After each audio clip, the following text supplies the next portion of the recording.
अच्छा चलिए, तो सबसे पहले बात, नेट जेआरएफ होता क्या है उसको हम लोग देखते हैं। तो नेट जेआरएफ में एलिजिबिलिटी क्या होता है। तो अगर आपने मास्टर्स में इनरोल कर लिया है, अगर आपका एमए में एडमिशन हो गया है कोई भी यूजीसी रिकॉग्नाइज्ड यूनिवर्सिटी में, तो आप नेट जेआरएफ के एग्जाम में बैठ सकते हैं। आप सेमेस्टर 1 में हो, 2 में हो, 3 में हो, 4 में हो, फर्क नहीं पड़ता। आपने मास्टर्स कंप्लीट कर लिया है तो और बढ़िया बात है, फिर कोई दिक्कत का बात नहीं। दूसरा इंपॉर्टेंट पॉइंट, अगर आप लोगों का ग्रेजुएशन में सब्जेक्ट अलग रहा होगा और आपने एमए इन पॉलिटिकल साइंस किया है, तो क्या आप यूजीसी नेट जेआरएफ दे सकते हैं और क्या आप असिस्टेंट प्रोफेसर बन सकते हैं फ्यूचर में? बिल्कुल बन सकते हैं, कोई दिक्कत का बात नहीं है। क्योंकि मेरे साथ जो मेरे दोस्त लोग डीयू में पढ़ा करते थे, बहुत सारे लोग शिवाजी कॉलेज से इंग्लिश ऑनर्स थे, बहुत सारे लोग किरोरीमल कॉलेज से फिजिक्स ऑनर्स थे। तो उन लोग भी हमारे साथ जो है पॉलिटिकल साइंस पढ़े, और उसके बाद पॉलिटिकल साइंस पढ़ने के बाद वो आज हैं, आज जॉब कर रहे हैं।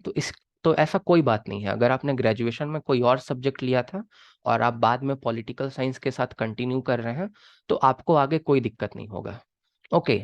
सबसे इंपॉर्टेंट बात, पहले नेट जो था ना वो एलिजिबिलिटी नहीं था प्रोफेसर बनने के लिए, अभी हाल फिलहाल में ये मिनिमम एलिजिबिलिटी क्राइटेरिया हो गया है। तो नेट को हम लोग बोलते हैं नेशनल एलिजिबिलिटी टेस्ट, और जेआरएफ मतलब जूनियर रिसर्च फेलोशिप। तो ये जो दोनों एग्जाम होता है ना, एक ही एग्जाम होता है जो कि आपका एनटीए कंडक्ट कराता है। एनटीए मतलब नेशनल टेस्टिंग एजेंसी। एनटीए जो है यही भारत सरकार का एक आपका ऑर्गन है, एक डिपार्टमेंट है जो सभी एग्जाम्स को कंडक्ट कराता है। आईआईटी जेई का एग्जाम हो, नीट का एग्जाम हो, यूजीसी नेट का एग्जाम हो, सीएसआईआर नेट का एग्जाम हो, कोई भी एग्जाम हो, यही कंडक्ट कराता है, एनटीए के द्वारा कंडक्ट कराया जाता है।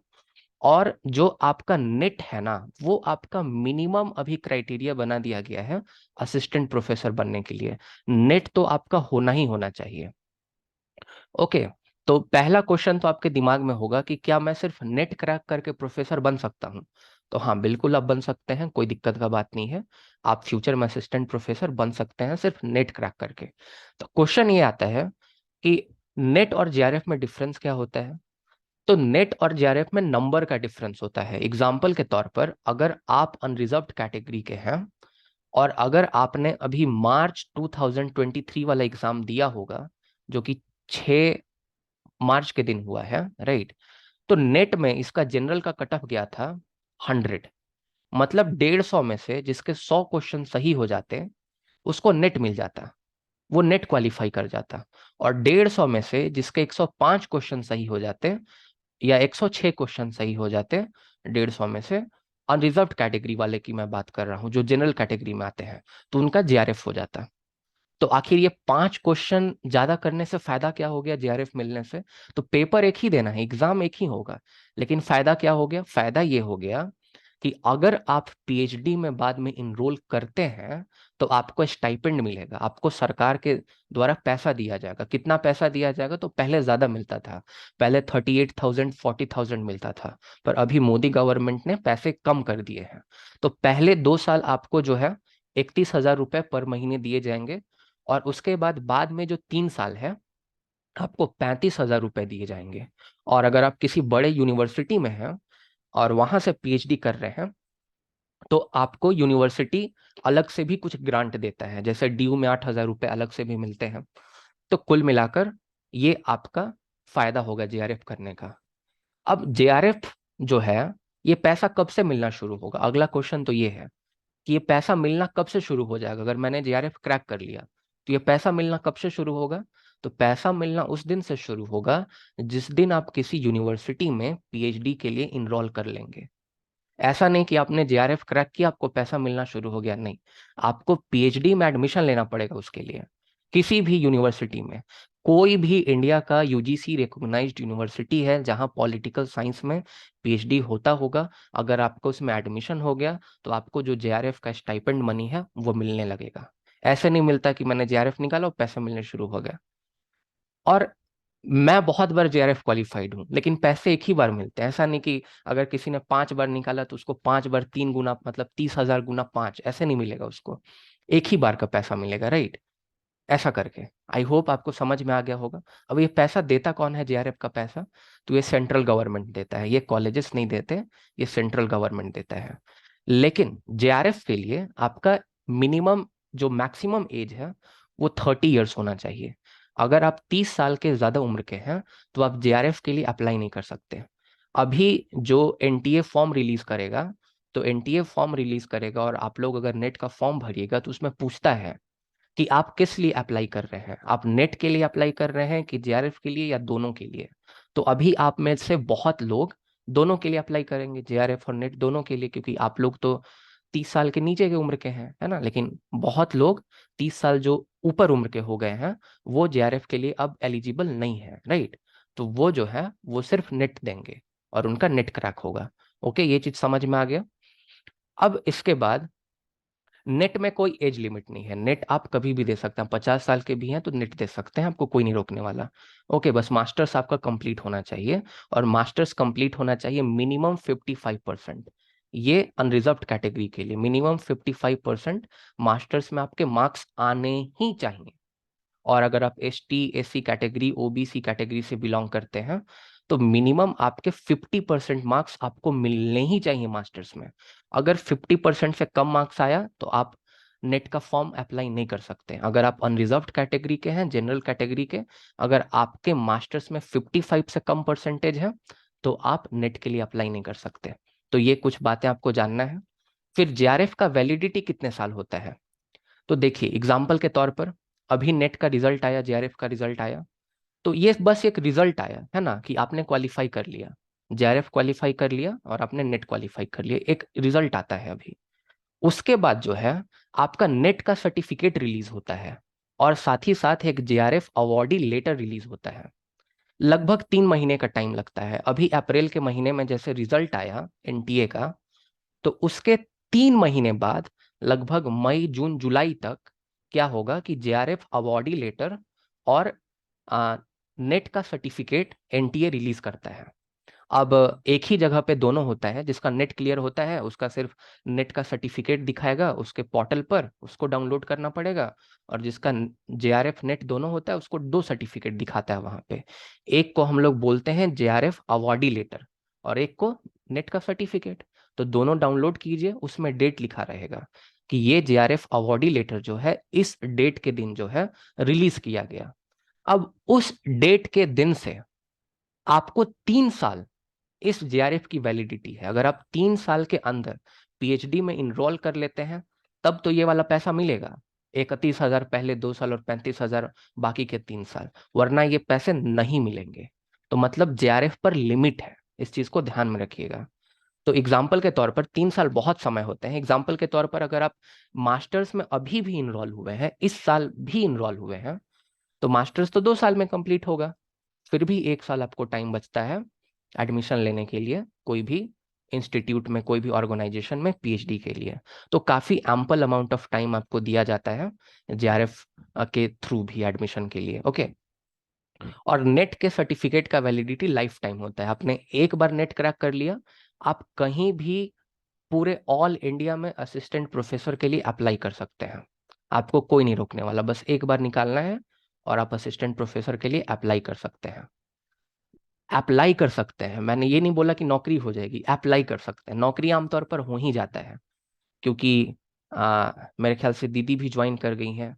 तो जो उड़ीसा से होंगे आप लोग दीदी से बात कर सकते हैं कैसे होता है उड़ीसा में जो है असिस्टेंट प्रोफेसर का जॉब कैसे लगता है। उड़िया आना कंपलसरी है, अगर मेरे को आता रहता तो मैं तो उड़ीसा चला जाता, लेकिन मैं झारखंड में हूँ, मुझे उड़िया बोलना नहीं आता, दैट्स वाई। ओके, तो एनटीए का जो नेट नेट का सर्टिफिकेट होता है उसका लाइफ टाइम का वैलिडिटी होता है, ये आपको ध्यान में रखना है। अब प्रोफेसर बनेंगे कैसे, क्योंकि नेट तो बहुत सारे लोग निकालते होंगे। अगर मान लीजिए प्रोफेसर का सीट 1,000 है तो निकालते तो कम से कम 2,000 3,000 लोग होंगे। तो वो 2-3 हजार में से 1,000 लोग का सिलेक्शन कैसे होगा, ये अगला पॉइंट है जो आपको समझना है। आमतौर पर आपका प्रोफेसर में जॉब हो जाता है क्योंकि बहुत सारे सीट्स वैकेंट रहते हैं, बहुत सारे स्टेट्स में, स्टेट यूनिवर्सिटी में, सेंट्रल यूनिवर्सिटी में। और प्रोफेसर्स हैं नहीं हमारे यहाँ इंडिया में, क्योंकि इधर कोई आता नहीं है। सब एसएससी की तैयारी करते हैं ग्रेजुएशन के बाद, मास्टर्स ही बहुत कम लोग करते हैं। आप अगर अपने दोस्तों में से देखिएगा कितने लोगों ने मास्टर्स में नाम लिखाया, बहुत लोग तो यूपीएससी करने चले गए होंगे, और बहुत लोग तो अपना स्टेट पीसीएस का प्रिपरेशन कर रहे होंगे, और बहुत लोग एसएससी सीजीएल का प्रिपरेशन कर रहे होंगे। और आप भी कीजिए, ऐसा नहीं बोल रहा हूँ कि नेट के चक्कर में आप सीजीएल का तैयारी छोड़ दीजिए, या फिर आप यूपीएससी पढ़ना छोड़ दीजिए, आप स्टेट पीसीएस का पढ़ना छोड़ दीजिए। नहीं, आप बिल्कुल पढ़िए। नेट आसान एग्जाम होता है। अच्छा गाइड, अगर अच्छा टीचर है तो उसके नोट से ही आप क्वालिफाई कर जाएंगे, कोई बड़ा बात नहीं है। हाँ, जेआरएफ थोड़ा टफ होता है, क्योंकि आपको कोई फ्री में पैसा तो नहीं देगा ना। मैंने 5 साल बिठा के 30,000 32,000 रुपए देना, ये बड़ी बात होती है। तो ऐसे तो कोई देगा नहीं, तो उसके लिए कुछ एक्स्ट्रा ऑर्डिनरी करना पड़ेगा, तभी मिलेगा। ऐसा तो नहीं कि सबको मिल जाता होगा, है ना। तो आगे हम लोग धीरे धीरे चीजों पे डिस्कस करते हैं। तो यहां तक आप सबको क्लियर हो गया होगा। अब देखिए, एग्जाम का मैं पैटर्न बताता हूँ। 2 पेपर होता है। एक पेपर 1 होता है जिसको हम लोग जनरल पेपर कहते हैं। इसमें 50 क्वेश्चंस होते हैं। हर एक क्वेश्चन 2 नंबर का होगा। तो मतलब पेपर 1 कितने मार्क्स का हो गया? 100 मार्क्स का हो गया। कोई नेगेटिव मार्किंग नहीं होता। नेट के एग्जाम में कोई नेगेटिव मार्किंग नहीं होता है। इस चीज को भी ध्यान में रखिएगा, ओके। अब यही आपका सबसे डिसाइडिंग फैक्टर है कि आपको जेआरएफ मिल रहा है कि नहीं मिल रहा है। नेट तो सबका करवा दूंगा, नेट तो मैं लिख के देता हूँ। आप जनरल कैटेगरी से हैं, एसटी से हैं, एससी से हैं, सबका नेट होगा कोर्स के बाद। ये तो गारंटी की बात है, इसमें तो सोचना ही नहीं है। बट जेआरएफ कितने लोगों का होगा? मेनली जो अनरिजर्व्ड कैटेगरी से हैं, ओबीसी और ईडब्ल्यूएस से हैं, वो इस पेपर में कितना तुक्का लगता है या कितना ठीक से पढ़ के गए हैं, वो डिसाइडिंग फैक्टर होगा आपके लिए। और बाकी अगर आप एसटी एससी कैटेगरी से हैं तो जेआरएफ भी बड़ा बात नहीं है, वो भी हो जाएगा। ये पेपर में उतना कमांड नहीं भी है, फिर भी हो जाएगा। बट अनरिजर्व्ड के लिए थोड़ा मुश्किल है, और ओबीसी के लिए जेआरएफ मुश्किल है। मैं जेआरएफ की बात कर रहा हूँ, नेट की तो बात ही नहीं कर रहा। वो आसान होता है। अब इसमें सिलेबस क्या होता है? तो देखिए, आपके ये 10 यूनिट होते हैं। अब इस 10 यूनिट में से सबको नहीं पढ़ना है। इसकी मैं स्ट्रैटेजी धीरे धीरे करके एक रोस्टर बना के आप सबको दे दूंगा। जैसे आप मुझसे पूछेगा ना, मैंने टीचिंग एप्टीट्यूड अपने लाइफ में कभी नहीं पढ़ा है, अपने लाइफ में कभी छुआ ही नहीं है। मैंने रिसर्च एप्टीट्यूड, जो भी मैंने रिसर्च ये सब किया, उसमें थोड़ा बहुत यूज आता है, वो प्रैक्टिकल नॉलेज है मुझे। मैंने रिसर्च एप्टीट्यूड कभी बुक से पढ़ा ही नहीं है। Never ever in my life I studied research aptitude, neither teaching aptitude. मैंने पढ़ा ही नहीं है। मतलब मैं सच बता रहा हूँ, मैं झूठ नहीं बोलूंगा कि मैंने सब पढ़ रखा है, ऐसा कुछ नहीं है। मैंने ये 2 चैप्टर को पढ़ा ही नहीं आज तक, और ना मैं कभी फ्यूचर में पढ़ूंगा, क्योंकि काम ऐसे भी हो जाता है। और ये 2 चैप्टर का खास बात ये है कि आप कितना भी बेहतर तरीके से ये दोनों चैप्टर को पढ़ लें, पूरे डीप में जाकर पढ़ लें, आप बायजूस का कोर्स खरीद के पढ़ लें, आप मेरे से पढ़ लें, आप दुनिया के किसी टीचर से पढ़ लें, होगा वही जो कि होने वाला होगा एग्जाम में। क्योंकि क्वेश्चन ऐसा पूछेगा कि आपको पता ही नहीं चलेगा। उस समय कॉमन सेंस से भी आप वही आंसर करेंगे जो बिना पढ़े आंसर करेगा। तो होना वही है जो होने वाला होगा। आप ऐसा नहीं है कि टीचिंग एप्टीट्यूड बहुत बेहतर से कमांड कर लिए तो आपका तो इसमें से 5 क्वेश्चन बनेगा ही, आपके तो 10 नंबर आ ही गए। ऐसा कभी नहीं होगा लाइफ में। अगर आपने रिसर्च एप्टीट्यूड सही से पढ़ लिया तो आप तो सारा क्वेश्चन क्रैक करके ले जाएंगे। कभी लाइफ में नहीं होगा। हाँ, तुक्का लगा सकते हैं आप, कॉमन सेंस से सॉल्व कर सकते हैं, लेकिन आप सोचिएगा कि पूरा पढ़ के और हम आंसर कर दें सारा, तो कभी नहीं कर पाइएगा, होता ही नहीं है ऐसा। और हम अपने एक्सपीरियंस पे बता रहे हैं, कभी नहीं होगा ऐसा। तो ये दोनों चैप्टर को तो मैंने छूना भी नहीं है। ये मेरा मतलब पर्सनल रहा है, ओके। जो मतलब मैंने इतने बार क्रैक किया, या मेरा जो स्ट्रैटेजी रहा है, मैं वो बता रहा हूँ। देखिए, कॉम्प्रीहेंशन से 5 क्वेश्चन आते हैं। अब यहाँ पे आपको 5 में 5 ला देना है। यहाँ पे 5 तो कर ही देना है आपको। कम्युनिकेशन से भी अगर आप कुछ कुछ इंपॉर्टेंट टॉपिक्स होता है कम्युनिकेशन में, मैं आपको बता दूंगा। अगर सिर्फ वो टॉपिक्स पढ़ के आप जाते हैं तो आप 5 में से आप 2 या 3 क्वेश्चन तो कर ही लेंगे। 5 में 5 तो नहीं कर पाएंगे, 2-3 हो जाता है। अब देखिए, मेरा प्लस पॉइंट क्या है कि मेरा आईएसी था, like I was in intermediate of science. मैं झारखंड बोर्ड से, मैंने साइंस की पढ़ाई की थी। और मेरा मैथ्स बड़ा तगड़ा है, मैथ्स रीजनिंग मेरा बड़ा तगड़ा है। और मैं सीएचएसएल भी खेल चुका हूँ एक टाइम में, मैंने क्रैक भी किया था, टाइपिंग में जाके छटा था। तो मैं एसएससी सीजीएल ये सब का प्रिपरेशन करते आया हूँ। तो मेरा मैथ्स और रीजनिंग का बड़ा बढ़िया पकड़ है। और मेरा ये वाला जो क्वेश्चन होता है ना, इसमें से जो 8-10 क्वेश्चन आता है, ये हम कभी गलत नहीं करके आते हैं। और हमको पता है कि जितने भी पॉलिटिकल साइंस के स्टूडेंट्स हैं, आप लोगों को मैथ्स भूत जैसा लगता होगा, लाइक अ गोस्ट। डर लगता होगा मैथ्स से। ये डर को हटाना होगा। और मैथ्स में कुछ ही टाइप का क्वेश्चन आता है, परसेंटेज का, एवरेज का, ओके। और रीजनिंग का कुछ ही, जैसे इस बार आप देखिएगा तो आपका क्वेश्चन पूछा था, एक नंबर सीरीज का क्वेश्चन था, और एक क्वेश्चन था आपका सिटिंग अरे नहीं, एक क्वेश्चन डायरेक्शन से करके पूछा था, और एक क्वेश्चन पूछा था कोडिंग डिकोडिंग से। तो कुछ चुनिंदा टॉपिक हैं, 5-7 टॉपिक मैथ्स में, 5-7 टॉपिक रीजनिंग में। उसमें अगर आपका कमांड हो गया ना, तो आपके यहां से तो 10 नंबर पक्के हैं, माने 10 क्वेश्चन सही होंगे, 10 नंबर नहीं, 10 क्वेश्चन। क्योंकि मैथ्स और रीजनिंग का जो है ना, वो एग्जैक्ट आंसर निकल के आता है। आपको ये नहीं कंफ्यूजन होगा कि अच्छा ये आंसर होगा कि ये आंसर होगा, आपने बना लिया तो आंसर निकल जाएगा।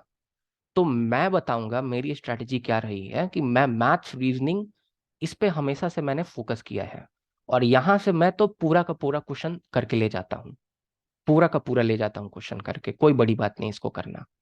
फिर लॉजिकल रीजनिंग में क्या आता है हमारा, लॉजिकल रीजनिंग में एक इंडियन लॉजिक का क्वेश्चन आता है। अब वो भी मैंने आज तक नहीं पढ़ा है। वो लॉजिकल रीजनिंग जो है, वो एसएससी वाला रीजनिंग नहीं है, वो पता नहीं, बहुत खतरनाक फालतू टाइप का रीजनिंग रहता है, आज तक मैंने नहीं पढ़ा है। उसको भी इस बार जितने भी क्वेश्चन आए थे, अब विश्वास मानिए सबके सब सही करके आया हूँ लॉजिकल रीजनिंग से। क्यों? बस कॉमन सेंस लगा के प्रैक्टिस कीजिएगा मॉक में तो वो आ जाएगा। तो लॉजिकल रीजनिंग में भी कुछ कुछ टॉपिक्स आपको करना है, यहां से भी आप 2 क्वेश्चन तो करके ले ही जाएंगे। अब फिर से यहाँ पे जो डाटा इंटरप्रिटेशन का क्वेश्चन है, 5 क्वेश्चन हमेशा पूछा जाता है, या तो परसेंटेज से या तो एवरेज से। ये क्वेश्चन तो आपको बनाना ही बनाना पड़ेगा, भले ही इसमें आधा घंटा का टाइम लग जाए आपको। 3 घंटे के एग्जाम में अगर 30 मिनट यहीं लग जाए, कोई दिक्कत का बात नहीं है। कैलकुलेशन ठीक कीजिए, परसेंटेज सीखिए, क्योंकि यहाँ मतलब हम लोग कहते हैं ना फुल टॉस बॉल, हम लोग झारखंड में कहते हैं कि ये खोआ है, खोआ मतलब इसको तो आसानी से करके ले जाएंगे। तो इसमें है क्या, सारा डेटा दिया हुआ है, पढ़ पढ़ के मैथ्स करना है, थोड़ा कैलकुलेशन लगेगा।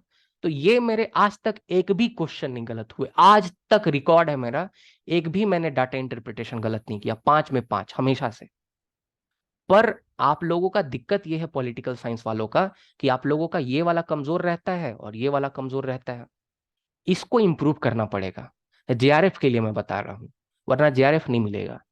बहुत इंपॉर्टेंट। अब जो आईसीटी है, जिसमें मेनली कंप्यूटर और इंफॉर्मेशन टेक्नोलॉजी के बारे में पढ़ना होता है, आईसीटी में भी कुछ कुछ चुनिंदा टॉपिक्स होते हैं, कुछ फुल फॉर्म्स याद करने होते हैं।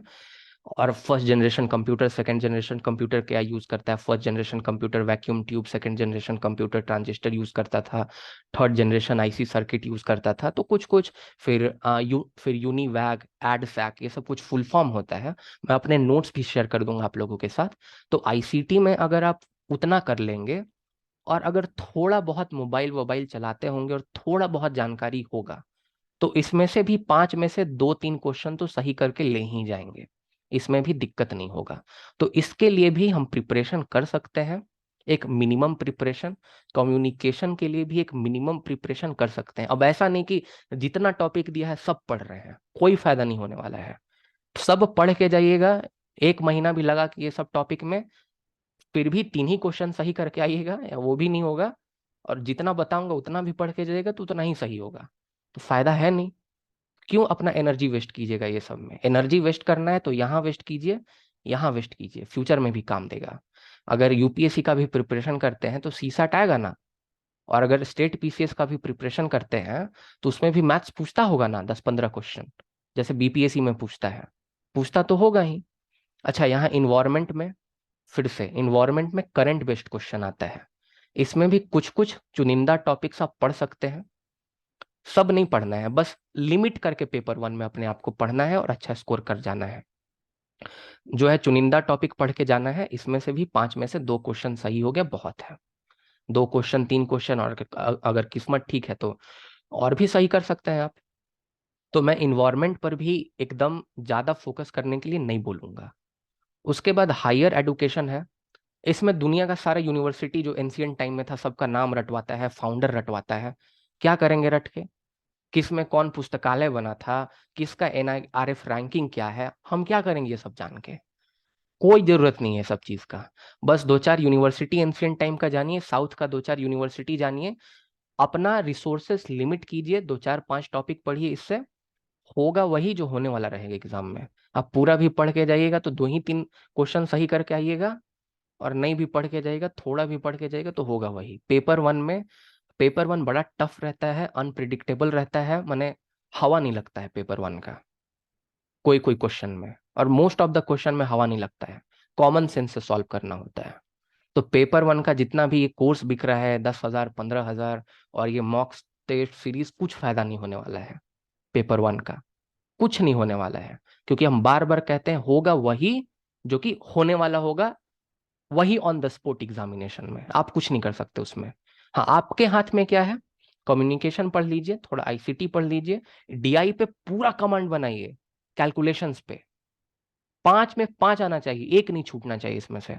मैथ्स रीजनिंग में 10 में 10 बनना चाहिए, एक भी नहीं छूटना चाहिए अपने से, राइट। और बाकी ये सब तो पढ़ के ही मत जाइए, अगर मेरा मानिए तो पढ़ के ही मत जाइए। मैं तो आगे भी अगर कभी एग्जाम दूंगा तो नहीं पढ़ के जाऊंगा मैं।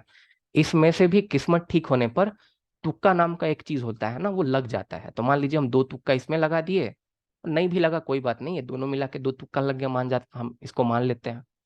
तो फिर भी अगर हम मार्क्स कैलकुलेट करें तो 5 यहाँ से आ जाएगा, 3 यहाँ से आ जाएगा, 5 3 8 हो जाएगा, 18 हो जाएगा, 2 20 हो जाएगा। बाप रे, तो 25 नंबर यहीं आ गया आप लोगों का, 25 हो जाएगा। इतना ला दीजिएगा तो टॉप कर जाइएगा, दिक्कत हो जाएगा। 50 में से जिसको नेट क्वालिफाई करना है, अगर वो जनरल कैटेगरी से है, तो वो 22 23 क्वेश्चन भी कर लेता है, बहुत है, बहुत है। अब विश्वास नहीं मानिएगा, इस बार मेरा 34 सही हुआ है 50 में से। हाँ, वो अलग बात है, 3 4 तुक्का सही हो गया है, मेरे को नहीं पता था, वो तुक्का मार के आए थे हम। ओके। और हमेशा मेरा 29 किसी एग्जाम में सही हुआ है, नेट के प्रीवियस एग्जाम्स में कभी 30 सही हुआ है, कभी 27 भी सही हुआ है, तो मेरा ये रेशियो रहा है। हाँ, लेकिन या ये हम पकड़ के रखे हैं हमेशा, ये 15 क्वेश्चन यहाँ 15 और 5 20, ये तो मेरा पक्का रहता है, इसको तो छोड़े ही नहीं आज तक। समझ में आया? यहाँ यहाँ तक सबको क्लियर है पेपर वन का स्ट्रैटेजी कैसे तैयार करना है? अब रहा बात की कम्युनिकेशन में क्या क्या पढ़ेंगे, लॉजिकल रीजनिंग में क्या क्या पढ़ेंगे, आईसीटी में क्या क्या पढ़ेंगे। तो उसके लिए एक काम कर सकते हैं, जो बेवकूफ बनाने वाला वीडियो रहता है, या बेवकूफ बनाने वाला नहीं रहता है, मेनली पढ़ना उतना ही रहता है, कोर्स बेचने के लालच में बायजूस वाले 1 1 आवर का मेगा क्लासेस लॉन्च करते हैं ना, कि कम्युनिकेशन का मेगा क्लास। या फिर एक यूट्यूब चैनल है, नाम याद नहीं आ रहा है, पढ़े तो उन्हीं से थे हम लोग भी, मोहित शर्मा करके एक है, paper one by Mohit Sharma classes ऐसा करके एक यूट्यूब चैनल है। तो उसमें उन्होंने क्या किया है कि उन्होंने 1 1 घंटा का लेक्चर्स बनाया है सब पे। इस इन दोनों पे तो मैं देखने से भी मना करूंगा, इन दोनों में तो देखिएगा भी नहीं। ये देख लीजिएगा, ये देख लीजिएगा, हायर एजुकेशन और ये और लॉजिकल रीजनिंग, बस वो 2 2 घंटे का क्लास देख लीजिएगा। या फिर एक जेआरएफ बाय अदिति करके एक और यूट्यूब चैनल है, तो वो लोग वो भी ठीक पढ़ाती हैं ये लॉजिकल रीजनिंग ये सब वाला, पर उतना डीप में नहीं जाना है, बस वो 2 घंटा का लेक्चर देखिए, नोट्स बनाइए, काम हो गया। तो मैथ्स कैसे करेंगे? तो बैंकर्स पॉइंट का एक नाम का चैनल है, अंशुल सर पढ़ाते हैं वहां पे, कोई राजस्थान के। उनका मुझे समझ में आता था, लाइक वो बहुत पहले से पढ़ा रहे हैं, तो मैं कभी एसएससी का देखता था, बैंकिंग का कुछ देखता था, तो मैं वहीं से पढ़ता था, समझता था। रीजनिंग और मैथ्स दोनों बड़ा मस्त पढ़ाते हैं, डीआई का भी एक से एक ट्रिक देते हैं। तो बैंकर्स पॉइंट नाम का यूट्यूब चैनल से आप पढ़ सकते हैं मैथ्स रीजनिंग, और ये आपको स्ट्रांग बनाना ही है। अब पढ़ना क्या क्या है, इसके लिए हम आपको रोस्टर भेज देंगे, कि कम्युनिकेशन में क्या क्या पढ़ लीजिए, आईसीटी में क्या क्या पढ़ लीजिए, और मैथ्स रीजनिंग में क्या क्या पढ़ लीजिए, डीआई तो डीआई होता है ना, ये दोनों में क्या क्या पढ़ लीजिए। जो मिनिमम चीजें हैं वो मैं आपको बताऊंगा पढ़ने के लिए, वो मैं भेज दूंगा। ये चीज समझ में आ गया? टारगेट कितना लेके चलना है? टारगेट लेकर चलना है कि मेरे 25 क्वेश्चन कम से कम सही हो जाए यहाँ से, 25 से 30 के बीच में, अगर आप जनरल कैटेगरी से हैं तो। वरना ऐसे अगर आपका कैटेगरी नीचे जाते जाएगा तो 20 क्वेश्चन भी, 21 क्वेश्चन भी बना के आइएगा तो फिर भी निकल जाएगा, कोई दिक्कत का बात नहीं है।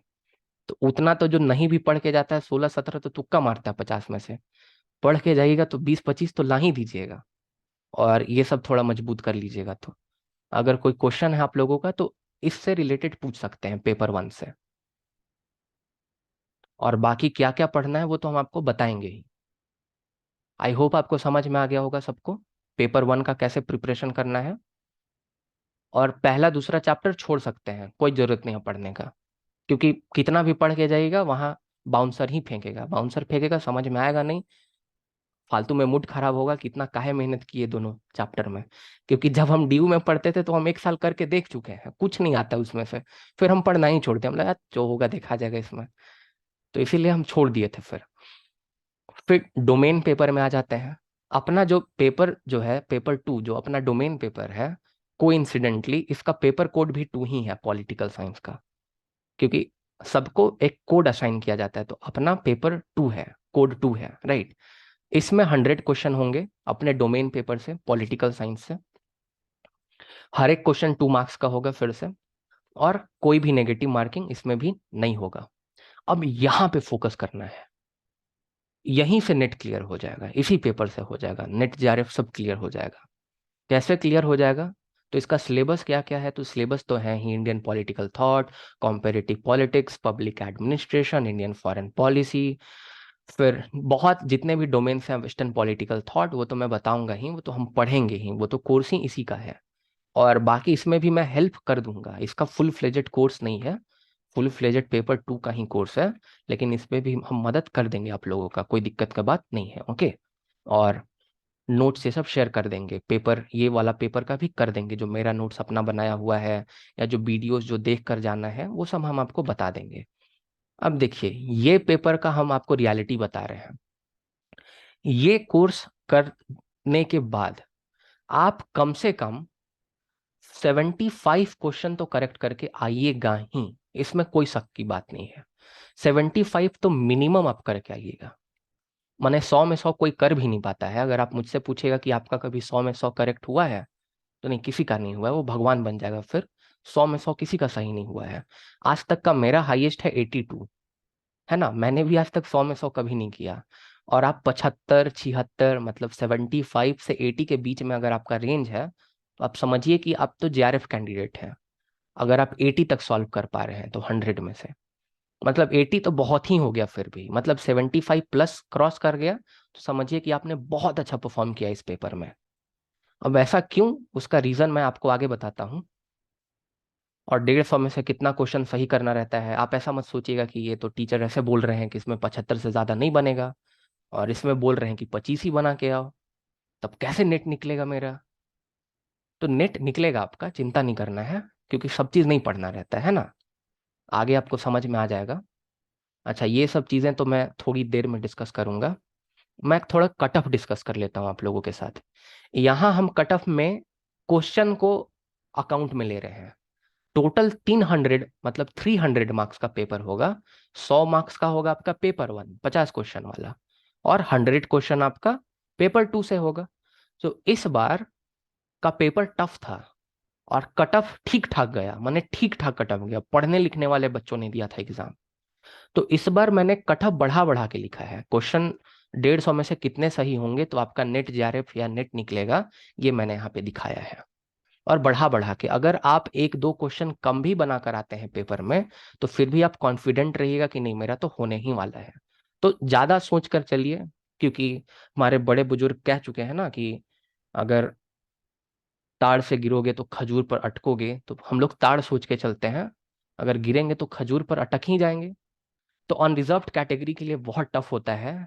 नेट तो टफ नहीं होता, नेट इसलिए टफ नहीं होता है क्योंकि नेट निकालने के लिए 150 में से आपको मात्र 95 सही करने होंगे, मात्र 95 क्वेश्चन। तो मैंने तो बताया ही कि आप पेपर 2 में आराम से 75 करके आएंगे। और पेपर 2 में 75 करके आएंगे तो आपको कितना करना है पेपर 1 में? 20 ही करना है ना। तो मैंने 20 भी क्वेश्चन नहीं कर पाएगा पेपर 1 में, 20 नहीं कर पाइएगा, कर लीजिएगा ना आराम से। मैं तो मानता हूं कि इसमें अगर 70 भी पेपर 2 में सही होता है, तो उधर आराम से 20 25 क्वेश्चन कर लीजिएगा, 25 क्वेश्चन भी होगा तो हो जाएगा काम। तो उतना ही अपना रेंज रहता है ना। तो ये चीज समझ में आया।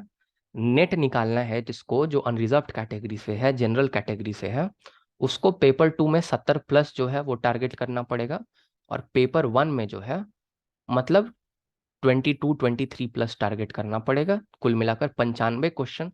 वैसे 95 कट ऑफ जाता नहीं है, कट ऑफ कम ही जो है जाता है। 92 क्वेश्चन सही कीजिएगा फिर भी हो जाएगा 92 91 तक।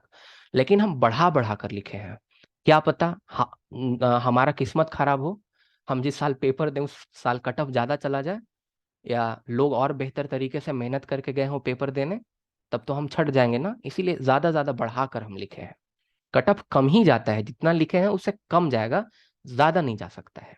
इस बात की हम गारंटी लेते हैं। ओके। जेआरएफ निकालना बहुत मुश्किल है अनरिजर्व्ड वालों के लिए। क्यों? क्योंकि 105 क्वेश्चन सही करने पड़ेंगे आपको। अब 105 क्वेश्चन सही करना, ये जो 10 क्वेश्चन का डिफरेंस है, ये देखने में 10 क्वेश्चन लग रहा है, पर ये बड़ा टफ होता है। 10 क्वेश्चन का वो डिफरेंस को मेकअप करना बहुत मुश्किल बात है। अब आपको क्या स्ट्रैटेजी बनाना पड़ेगा कि आपको तो 75 पेपर 2 में से निकालना ही पड़ेगा, है ना। अब बाकी उधर से आपको 30 क्वेश्चन के आसपास, या अगर आप अगर इधर अगर कुछ अगर ज्यादा कर ले रहे हैं तो इधर से आपका कम होते जाएगा। माने कुल मिलाकर मान के चलिए कि जेआरएफ जो है जनरल कैटेगरी के स्टूडेंट के लिए निकालना मुश्किल होता है, आसान नहीं है। और उसमें लक फैक्टर भी बड़ा इंपॉर्टेंट होता है, किस्मत का भी साथ चाहिए होता है। क्योंकि हो सकता है कि आपका एक दो तुक्का लग जाए तो आप 105 पहुंच जाए, 104-5 पहुंच जाए। और हो सकता है कि आप एक आध नंबर से चूक के आपका बस नेट ही हो जाए, आप मे भी एक बार में जेआरएफ ना निकाल पाए। तो एक बार में जेआरएफ निकालना जनरल कैटेगरी के लिए मुश्किल है, मुश्किल है, इसमें कोई शक का बात नहीं है। बट नेट आराम से निकल जाता है, और कोर्स करने के बाद तो आराम से ही निकल जाएगा। उसी तरह से अगर हम ओबीसी कैटेगरी का बात करें, तो नेट निकालने के लिए अपना देख लीजिए आप कितना कितना क्वेश्चन सही आपको करना पड़ेगा। 87 क्वेश्चन आपको करेक्ट करना पड़ेगा 150 में से, नेट निकालने के लिए। और जेआरएफ निकालने के लिए आपको 100 क्वेश्चन करेक्ट करना पड़ेगा 150 क्वेश्चन में से। तो ये भी टफ है, ऐसा नहीं है कि मतलब ओबीसी कैटेगरी वाले आसानी से निकाल लेंगे। मतलब ठीक ठाक पढ़ना पड़ेगा, पेपर 1 में भी ठीक ठाक पढ़ के जाना पड़ेगा। तो थोड़ा तो टफ है, जनरल कैटेगरी के लिए बहुत ज्यादा टफ हो जाता है जेआरएफ। ओबीसी के लिए थोड़ा आसान है, लेकिन है टफ ही अभी भी। और ओबीसी कैटेगरी और ईडब्ल्यूएस का कटअप सेम ही जाता है। इनफैक्ट ईडब्ल्यूएस जो होता है, जो इकोनॉमिकली वीकर सेक्शन है, उन्हीं का कटअप कभी कभी कम चला जाता है ओबीसी का। तो ईडब्ल्यूएस वालों का तो कटअप तो या तो ओबीसी के बराबर रहेगा या तो कुछ कम ही जाएगा, ज्यादा नहीं होगा। ओके। तो आपको भी सेम ही स्कोर करना पड़ेगा। नेट के लिए 87 सही करना पड़ेगा 150 में से, और 150 क्वेश्चन में से 100 सही करना पड़ेगा जेआरएफ के लिए। और एक मेरे तरफ से फ्री एडवाइस, कि अगर आपके पिताजी गवर्नमेंट जॉब में नहीं है, मे बी वो बहुत पैसे कमाते हो, ईडब्ल्यूएस सर्टिफिकेट थोड़ा सा पैरवी से बन जाता है, तो अगर आप चाहें तो बनवा सकते हैं, फायदा करेगा। मतलब जनरल कैटेगरी वालों के लिए जेआरएफ सच में बड़ा टफ है क्रैक करना, बड़ा मुश्किल चीज है, मैंने जनरल कैटेगरी से क्वालिफाई कर जाना। तो इसीलिए थोड़ा सा राहत मिलेगा अगर आप ईडब्ल्यूएस से अगर थोड़ा आरक्षण आप लेंगे, तो थोड़ा राहत तो रहेगा आपको। फिर एससी और एसटी कैटेगरीज का सेम जाता है। और मैं इसलिए आपको कहता हूं कि एससी एसटी कैटेगरी के लिए जेआरएफ भी आसान है, क्योंकि मैं पढ़ाऊंगा तो सबको ही। आप कौन कैटेगरी से है मुझे पता भी नहीं है, मैं जातिवादी हूं भी नहीं, तो मैं पूछने भी नहीं जाऊंगा आपसे। पढ़ाऊंगा मैं सेम बैच, अब सबको सेम ही पढ़ाऊंगा, एक ही चीज पढ़ाऊंगा। तो जब यूजीसी नेट अनरिजर्व्ड कैटेगरी वाले 95 लाके क्रैक कर देंगे, मैं इसका गारंटी दे रहा हूं, तो आपको जेआरएफ क्रैक करने के लिए लाना कितना पड़ रहा है? आपको तो मात्र 93 ही क्वेश्चन सही करने बने हो रहे हैं, आपको पढ़ रहे हैं। मतलब अनरिजर्व्ड कैटेगरी वाला बेचारा जितने में नेट निकालेगा, आपका उसका 2 कम क्वेश्चन में आपका जेआरएफ हो जाएगा। तो मैं तो सेम ही पढ़ा रहा हूँ ना सबको, मैं तो डिस्क्रिमिनेट नहीं कर रहा हूँ, नोट सेम दूंगा, पढ़ाऊंगा सेम, समझाऊंगा सेम। तो आप जेआरएफ क्यों नहीं निकालेंगे? आपका तो आसान है जेआरएफ निकालना, तो इसीलिए आप लोगों के लिए आसान है थोड़ा निकालना। तो अच्छा बात है, आसान है तो एकदम जेआरएफ लेके ही रहना है एक ही बार में, छोड़ना नहीं है। अगर आप यहाँ से बिलोंग करते हैं तो छोड़ दिया तो इसका मतलब आपने पढ़ा ही नहीं। ओके। और सेम चीज एसटी कैटेगरी के लिए भी है। तो आप लोगों के लिए जेआरएफ और नेट दोनों ही काफी आसान है।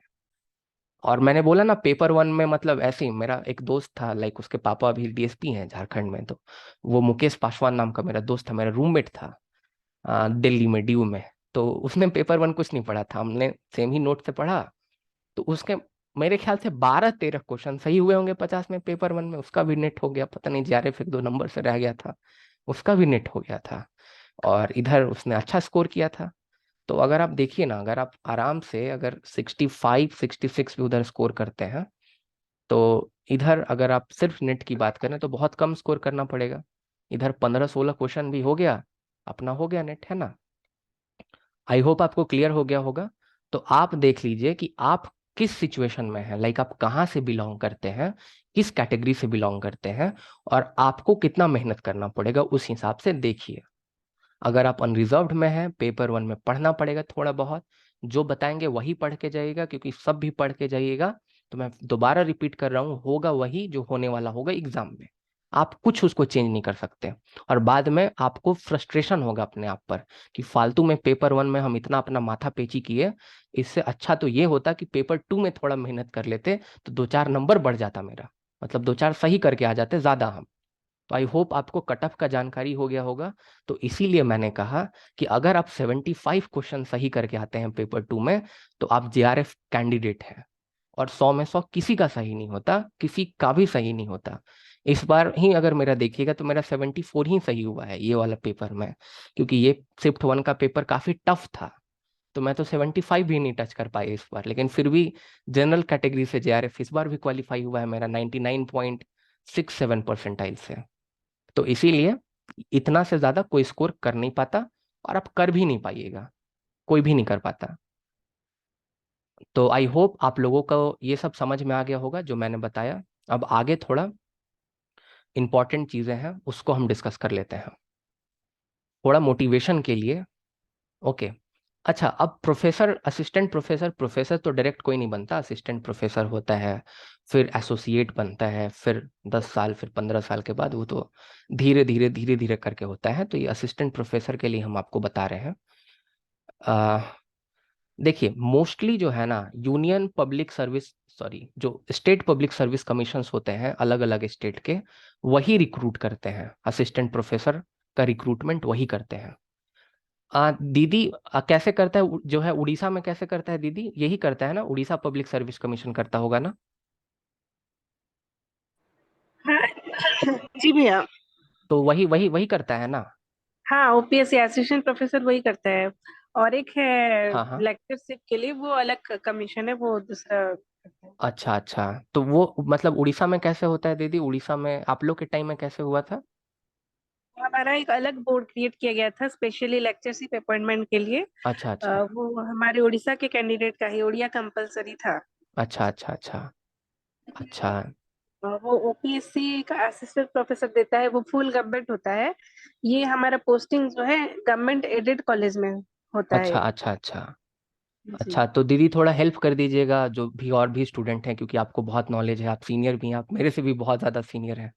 तो थोड़ा हाँ, सा इन लोग सीनियर। को हेल्प कर दीजिएगा, लाइक नॉलेज मतलब कैसे होता है। उड़ीसा से बहुत सारे स्टूडेंट हैं, आई थिंक उड़ीसा से बहुत सारे हैं। आ, अच्छा। कौन कौन से हैं? कौन कौन कौन है उड़ीसा से? सत्य प्रकाश, आप भी उड़ीसा से हैं ना? उड़ीसा और बंगाल से हैं लाइक कुछ कुछ स्टूडेंट्स। तो हमको तो अपना झारखंड का आइडिया है और थोड़ा बिहार का आइडिया है, बाकी का तो हमको नहीं पता। तो इसीलिए अगर आप उन लोगों को गाइड कर दीजिएगा तो और बेहतर हाँ रहेगा। हाँ, श्योर। थैंक यू दीदी। तो ये है कुल मिला के। तो स्टेट पब्लिक सर्विस कमीशन जो है वही आपका रिक्रूटमेंट करता है, और रिक्रूटमेंट के लिए एग्जाम नहीं होता है। ऐसा नहीं कि आप एक बार नेट निकालेंगे दोबारा से आपका एग्जाम लिया जाएगा वहां पे, ऐसा कुछ नहीं किया जाता है। आपने नेट निकाल लिया तो ये आपका मिनिमम एलिजिबिलिटी क्राइटेरिया हो गया कि आप एक प्रोफेसर बन सकते हैं, ठीक है ना? बस आपको नेट निकालना होता है। अगर जेआरएफ निकालेंगे तो उसका थोड़ा कुछ और फायदा है, मैं आगे बताने वाला हूँ। तो देखिए, कभी कभी क्या होता है, स्टेट पब्लिक सर्विस कमीशन को थोड़ा ऑटोनॉमी भी दिया गया है। तो कोई कोई स्टेट पब्लिक सर्विस कमीशन क्या होता है कि 30-40 नंबर का एमसीक्यू टेस्ट ले लेता है, जो कि यूजीसी नेट के पैटर्न पे ही होता है और बड़ा आसान क्वेश्चन पूछता है। माने आप लोग ठीक ढंग से नोट्स रिवाइज करके जाइएगा ना, अगर कभी ऐसा एग्जाम देना पड़ा लेक्चरशिप के लिए, तो हम बता रहे हैं आपका 40 में से तो 37-38 सही करके आएगा। You means you could actually solve around 37 to 38 question out of 40, because questions are very easy. और ये फॉलो किया जाता है बीपीएससी के द्वारा, झारखंड में ऐसा नहीं होता। जेपीएससी ऐसा नहीं कराती। जेपीएससी बस एक 15 नंबर का इंटरव्यू लेता है, और वही पर्सनालिटी टेस्ट के बेसिस पर आपका एपीआई स्कोर बनता है। एक और क्वेश्चन आपके मन में होगा, क्या पीएचडी करना कंपलसरी होता है प्रोफेसर बनने के लिए? जवाब है नहीं। लेकिन जो जेआरएफ क्रैक करता है वो पीएचडी कर ही लेता है। पैसा कैसे मिलेगा पीएचडी में इनरोल नहीं करेंगे तो? और फ्री का पैसा कैसे 5 साल जाने दें? अगर हम जोड़ते हैं 2 साल 31,000 और 3 साल 35,000 तो कितना हो गया, आप जोड़ के बताइए। तो इसको जाने कैसे दें हम? जेआरएफ इतना मेहनत से क्रैक किए, कोर्स पढ़ के क्रैक किए, 5,000 पे करके क्रैक किए, तो हम छोड़ देंगे? नहीं ना छोड़ेंगे। तो पीएचडी में एडमिशन ले लेते हैं, हंसते खेलते पीएचडी भी हो जाता है, अपना काम हो जाता है। क्या पीएचडी में आप बिना जेआरएफ का भी एडमिशन ले सकते हैं? बिल्कुल। आप मतलब नेट नहीं भी है क्वालिफाइड फिर भी पीएचडी में एडमिशन ले सकते हैं, ऐसा कुछ नहीं है। नेट है तो और बेहतर, नेट वाले भी एडमिशन ले सकते हैं पीएचडी में, राइट। बट नेट वालों को पैसा वैसा नहीं मिलेगा, वो स्टाइपेंड नहीं मिलता है। ओके हाँ, डीयू ये सब में मिलता है, डीयू में अलग से 7,000 8,000 रुपये नेट वालों को दे देते हैं कि जाओ रहो खाओ, हॉस्टल का पैसा वैसा और मेस वेस का दो कम से कम, घर से नहीं मांगना पड़े। ओके, इसलिए तो अभी भी अगर आप लोग कंफ्यूज हैं कि कैसे होता है प्रोफेसर का रिक्रूटमेंट, तो एक ड्राफ्ट तैयार किया गया है, मतलब एक आपका ब्लूप्रिंट तैयार किया गया है यूजीसी के द्वारा। अब इसी ब्लूप्रिंट को जो है most of the states follow करते हैं प्रोफेसर में रिक्रूट करने के लिए। ओके, थोड़ा थोड़ा स्लाइट वेरिएशन हो सकता है one state to another state, but कुल मिला के इसी तरह से रिक्रूटमेंट होता है। अच्छा, डीयू वाले नहीं ज्वाइन किए हैं क्या? दो मतलब जो 2 4 डीयू के स्टूडेंट्स थे। अच्छा, सबसे पहले हम लोग बात करते हैं कि असिस्टेंट प्रोफेसर अगर आपको बनना है कॉलेजेस में, तो इसके लिए क्या करना पड़ता है। तो देखिए, एक आपका एपीआई स्कोर होता है, इसको हम लोग बोलते हैं एपीआई स्कोर, ये आपका पॉइंट इंडेक्स होता है ना। तो ये एपीआई स्कोर के बेसिस पर आपका रिक्रूटमेंट होता है। अब ये एपीआई स्कोर बनता कैसे है?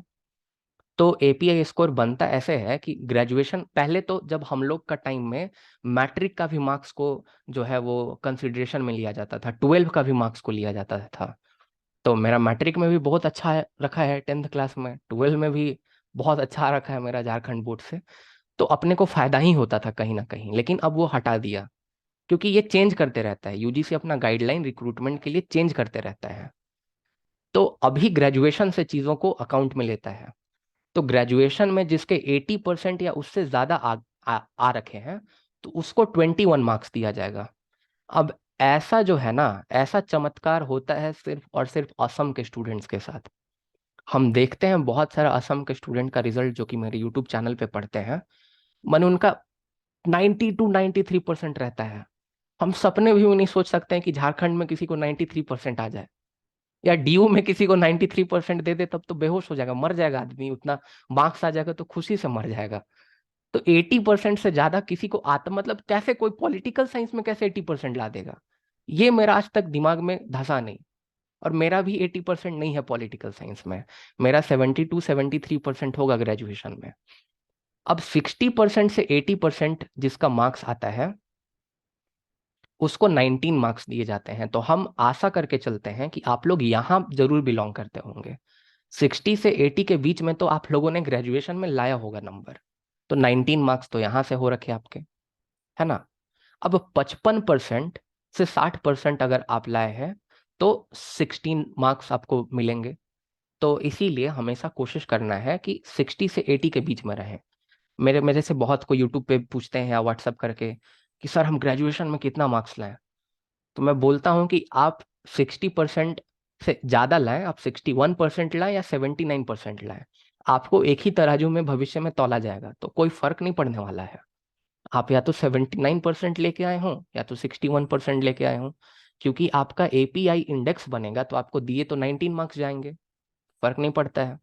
तो आपके 62 भी हैं तो 19, और आपके 75 भी हैं तो 19 आपको मिले, और उससे कम नहीं होना चाहिए, और हम आशा करते हैं किसी का उससे कम नहीं हो।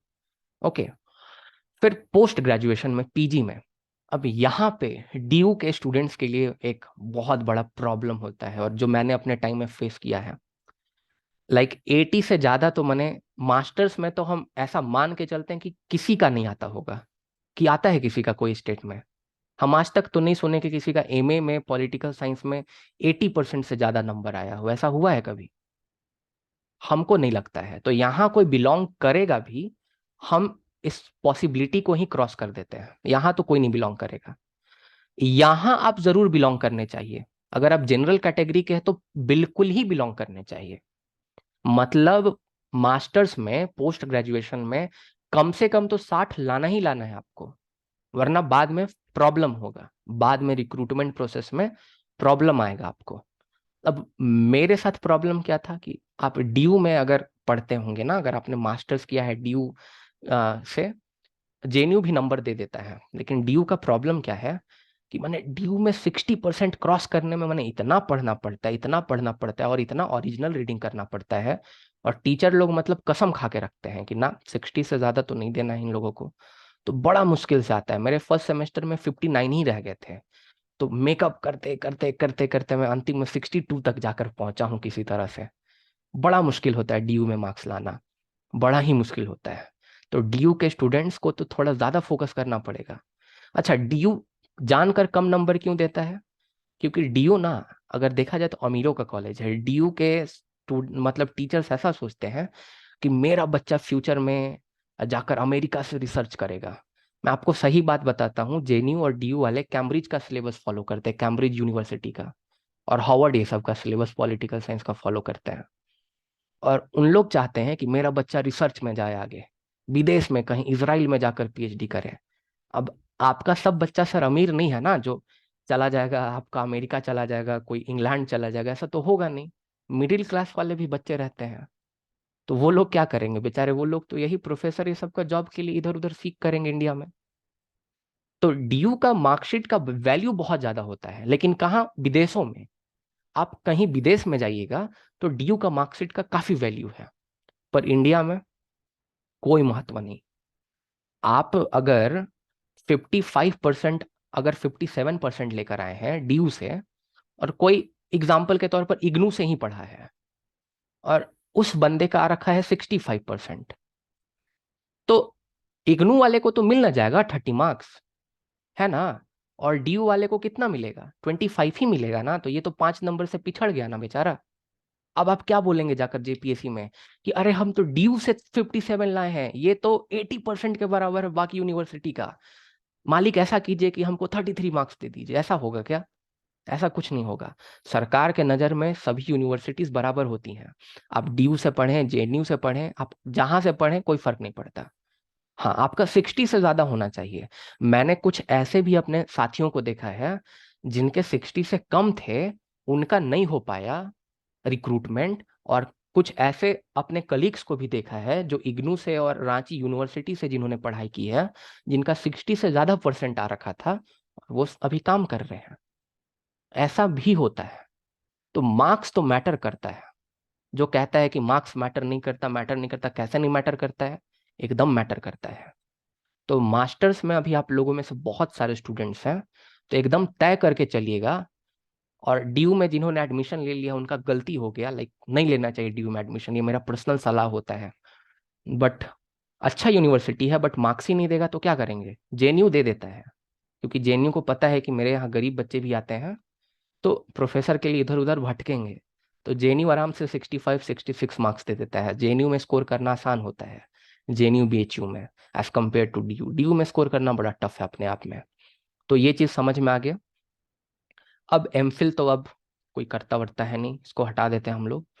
पीएचडी देखिए, पीएचडी कोई करके और रिक्रूटमेंट प्रोसेस में पार्टिसिपेट कर रहा है, ऐसा होता नहीं है।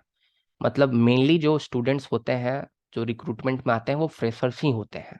ऐसा नहीं कि कोई पीएचडी करके जा रहा है, ऐसा कुछ नहीं होता है। अब देखिए, जो जेआरएफ जिसका रहेगा उसको 2 मार्क्स का यहाँ फायदा हो गया। जेआरएफ वाले को 10 मार्क्स मिलेगा, और नेट वाले को कितना मिलेगा? 8 मार्क्स मिलेगा। तो जेआरएफ वाले को +2 का फायदा यहाँ हो गया, प्लस में पैसा मिलेगा, वो अलग है, राइट। और उसके बाद रिसर्च पब्लिकेशन, आपका रिसर्च कितना पब्लिश हो चुका है। हर एक रिसर्च पब्लिकेशन के लिए 2 मार्क्स आपको जो है असाइन किया जाता है। मैक्सिमम आपको जो है 6 मार्क्स दिए जा सकते हैं। अब आप असम से हैं, बिहार से हैं, तो आप मान के चलिए कि इतना महान कोई नहीं ही होगा जिस जो 6 में 6 लेकर आ जाए, और जिसका 3 रिसर्च पब्लिकेशन है।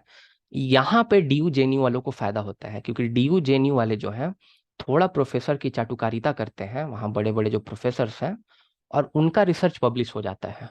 क्योंकि रिसर्च पब्लिश ऐसे नहीं होगा जब तक पैरवी नहीं रहेगा, जब तक प्रोफेसर कोई बड़ा अगर यूनिवर्सिटी का नहीं है, उसका टच नहीं रहेगा, उसका रिकमेंडेशन लेटर नहीं रहेगा, तो कोई भी यूजीसी के द्वारा जो रिकॉग्नाइज जर्नल है उसमें आपका आर्टिकल पब्लिश नहीं होगा, रिसर्च पब्लिकेशन बड़ा मुश्किल होता है अपने आप में। और बाकी जो है आपका टीचिंग एक्सपीरियंस, जैसा होता क्या है कि आप मास्टर्स कर लेंगे, नेट निकाल लेंगे, तो आप कहीं एडहॉक में पढ़ा सकते हैं, कॉन्ट्रैक्ट बेसिस पर किसी मतलब कॉलेज में, यूनिवर्सिटी में। तो अगर टीचिंग एक्सपीरियंस आपको कितने साल का है तो उसके हिसाब से आपको 2 मार्क्स दिए जाते हैं 1 ईयर के लिए, और मेनली आपको टोटल 10 मार्क्स मिल सकते हैं। क्लियर हो गया यहाँ तक? तो इसमें भी 2-4 नंबर मिल जाते हैं। एग्जाम्पल के तौर पर मान लीजिए, एग्जाम्पल के तौर पर कि आप लोग मास्टर्स कब पास कीजिएगा, 2024 में पास कीजिएगा, एग्जाम्पल के तौर पर मान के चलते हैं। आप लोगों ने नेट भी निकाल लिया, सारा कुछ कर लिया। अब एडहॉक में कहीं आप लोग रखा गया, मैं भी 2 साल वहां पे पढ़ाया, उसके बाद मान लीजिए आप वेस्ट बंगाल के हैं, तो उसके बाद फिर वेस्ट बंगाल सर्विस कमीशन ने रिक्रूटमेंट निकाला प्रोफेसर्स का। वैसे आप कहीं भी रिक्रूटमेंट फिल कर सकते हैं, बट मोस्टली लोग चाहते हैं कि अपने घर में ही रहें। लाइक मैं भी चाहता हूँ कि झारखंड से बाहर ना जाऊं, राइट। तो लोग अपने स्टेट में ही अप्लाई करते हैं, क्योंकि थोड़ा भाषा का प्रॉब्लम नहीं होता है, अपनापन जैसा लगता है। दूसरे स्टेट में जाइएगा तो खाना का प्रॉब्लम, हम सुने हैं कि उड़ीसा में चीनी डाल देते हैं सारे चीज़ों में, तो हम तो खा ही नहीं पाएंगे, ऐसे प्रॉब्लम हो जाएगा। तो अपने ही स्टेट में लोग रहना चाहते हैं। तो मान लीजिए आपका बाद में 2 साल बाद वेस्ट बंगाल पब्लिक कमीशन निकालता है, सर्विस पब्लिक कमीशन फॉर्म, तो आपको 4 नंबर मिल जाएंगे, आपको 2 साल का टीचिंग एक्सपीरियंस रहेगा एडहॉक लेवल पर या कॉन्ट्रैक्ट लेवल पर। तो इस तरह से आपका रिक्रूटमेंट होता है। और यहाँ एक क्या होता है, एक आपका 15 मार्क्स का आपका इंटरव्यू होता है। ये मैं झारखंड का बता रहा हूँ, मेनली इंटरव्यू होता है, पर्सनालिटी टेस्ट जिसको हम लोग कहते हैं। मेरे ख्याल से हर एक स्टेट में ये करता होगा 15 मार्क्स वाला ये, या फिर क्या करता होगा कि इसी में से 10 मार्क्स का इंटरव्यू कर देता होगा और एक एमसीक्यू ले लेता होगा, उसको 5 मार्क्स में से मार्किंग कर देता होगा, ऐसा कुछ करके करता होगा। तो ये 100 मार्क्स में से एपीआई स्कोर बनता है, और कट ऑफ ज़्यादा नहीं जाता है। मैंने देखा है लाइक जो जनरल कैटेगरी के होते हैं उनका अगर एपीआई स्कोर 60 के आसपास बन जाता है, 60-62 के आसपास में, तो उनका सिलेक्शन आमतौर पर हो जाता है। और कैटेगरी गिरते जाएगा तो कम मार्क्स होते जाएगा, जैसे नेट के एग्जाम में हो रहा है। तो आई होप आप लोगों को समझ में आ गया होगा। ये क्लास में हम बता रहे हैं कि नेट निकालना क्यों इंपॉर्टेंट है, आखिर आप पढ़िएगा क्यों। There must be some motivation to study, isn't it? If I will say that nothing is going to happen in the future, if you are going to crack net, why you are going to study for net? If there is no motivation for that, so you must study for net or JRF, because there are the perks and there are a lot of opportunities in the future which will motivate you in order to study. So that you should be motivated that you need to crack net only in once. एक बार में net निकालना पड़ेगा हमें, right, क्योंकि फायदे हैं हमें। ऐसा नहीं कि मतलब नेट निकाल दिए तो कुछ नहीं होगा, नहीं होता है, फ्यूचर में अच्छा होता है, कुछ बहुत ही अच्छा होता है। ओके, आप खुद सोचिए ना, अभी जो एसएससी सीजीएल वाला जो दिखाता है कि हम एमईए में है, हमको 72,000 सैलरी मिलता है। आप जो दीदी हैं, ब्यूटी दीदी, उनसे पूछिए तो उनका सैलरी कितना होगा। वो तो सीजीएल नहीं की, कमा रही है ना, उन उन उन लोग से ज्यादा सैलरी मिलता होगा दीदी को, हाँ, 80,000 है ना। तो जी। 80,000 है ना सैलरी, तो और हम लोग को भी यहाँ हम लोग अर्न कर रहे हैं ना, हम लोग तो नहीं सीजीएल क्रैक कर रखे हैं। तो जो आप लोग पीछे पीछे दौड़ रहे हैं, अच्छा आदित्य रंजन सर का क्लास करेंगे, अच्छा, अरे सब सीजीएल ही निकाल लीजिएगा, कोई पढ़ाने लिखाने वाला क्षेत्र में भी जाइए, ऐसा भी कर सकते हैं आप लोग, है ना। तो दिखाते हैं, अब आते रहता है रील्स, तो अब हम भी आदमी है, मनुष्य हैं, तो हम भी रील्स स्क्रॉल करते हैं, तो वहाँ एक रेमो सर हैं, बताते हैं कि आपको काट के कितना मिलता है एक महीने में। तो सर मुझे काट के 72,000 मिलता है। अच्छा ठीक है, और हमें काट के कितना मिलता है, दीदी ने अभी अपना सैलरी बताया ना, कितना सैलरी मिलता है उड़ीसा में, है ना। तो इसीलिए ये सब कुछ मोटिवेशन है आपके लिए। और इसी तरह से अगर आपको यूनिवर्सिटी में असिस्टेंट प्रोफेसर बनना है तो यही सेम ही तरह से होता है, यहाँ पे बस मार्किंग का डिफरेंस हो जाता है, ये आप खुद से देख लीजिएगा। अब देखिए यहाँ कट ऑफ बहुत ज्यादा गया है इस बार, मैंने खतरनाक टाइप का कट ऑफ गया है, सीट्स कम है। जेआरएफ का मैं बात करूंगा, नेट निकालना, देखिए मैं स्टार्टिंग में ही बोल दिया, नेट निकालना कोई बड़ा बात नहीं होता है, आसान होता है, निकल जाता है। मैं मेनली जेआरएफ के लिए बात कर रहा हूँ, ओके। तो जेआरएफ में अनरिजर्व्ड कैटेगरी का मात्र 162 सीट्स है, मात्र। और कितना लोग बैठते होंगे, और अनरिजर्व्ड का मतलब उसमें सब आ गया, उसमें एसटी भी क्वालिफाई कर सकता है, एससी भी क्वालिफाई कर सकता है, ओबीसी भी, ईडब्ल्यूएस, वो सबका सीट है, और जनरल वाले का भी है। सोचिए कितना टफ होता होगा क्वालिफाई करना, इस बार का है।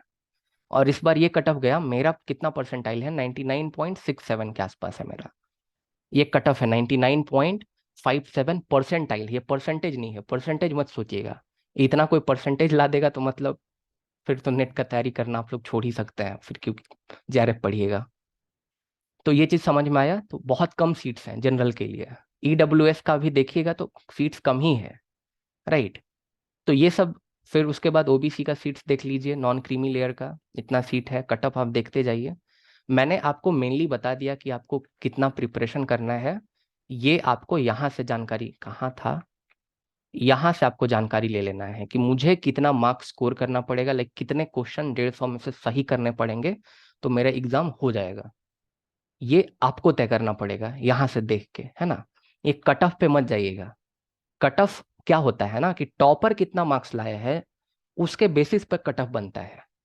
जो हाईएस्ट मार्क्स लाने वाला व्यक्ति होता है ना, उससे कंपेयर करके परसेंटाइल निकाला जाता है।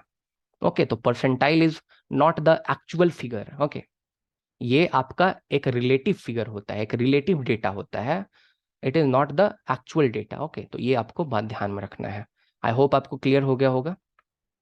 अब यहाँ पे देखिए, मैं मेनली 100 क्वेश्चंस का बात करता हूँ, 100 क्वेश्चन जो पेपर 2 में होते हैं। पेपर 2 के जो 100 क्वेश्चन है, हम लोग जैसे झारखंड में कहते हैं ना, ये तो खोआ क्वेश्चन है। खोआ, यू अंडरस्टैंड, लाइक खोआ को इंग्लिश में क्या बोलते हैं मुझे नहीं पता, बट खोआ का पेड़ा ये सब मिलता है। लाइक खोआ मतलब very easy, you know, like full toss ball in cricket. You might be watching IPL these days.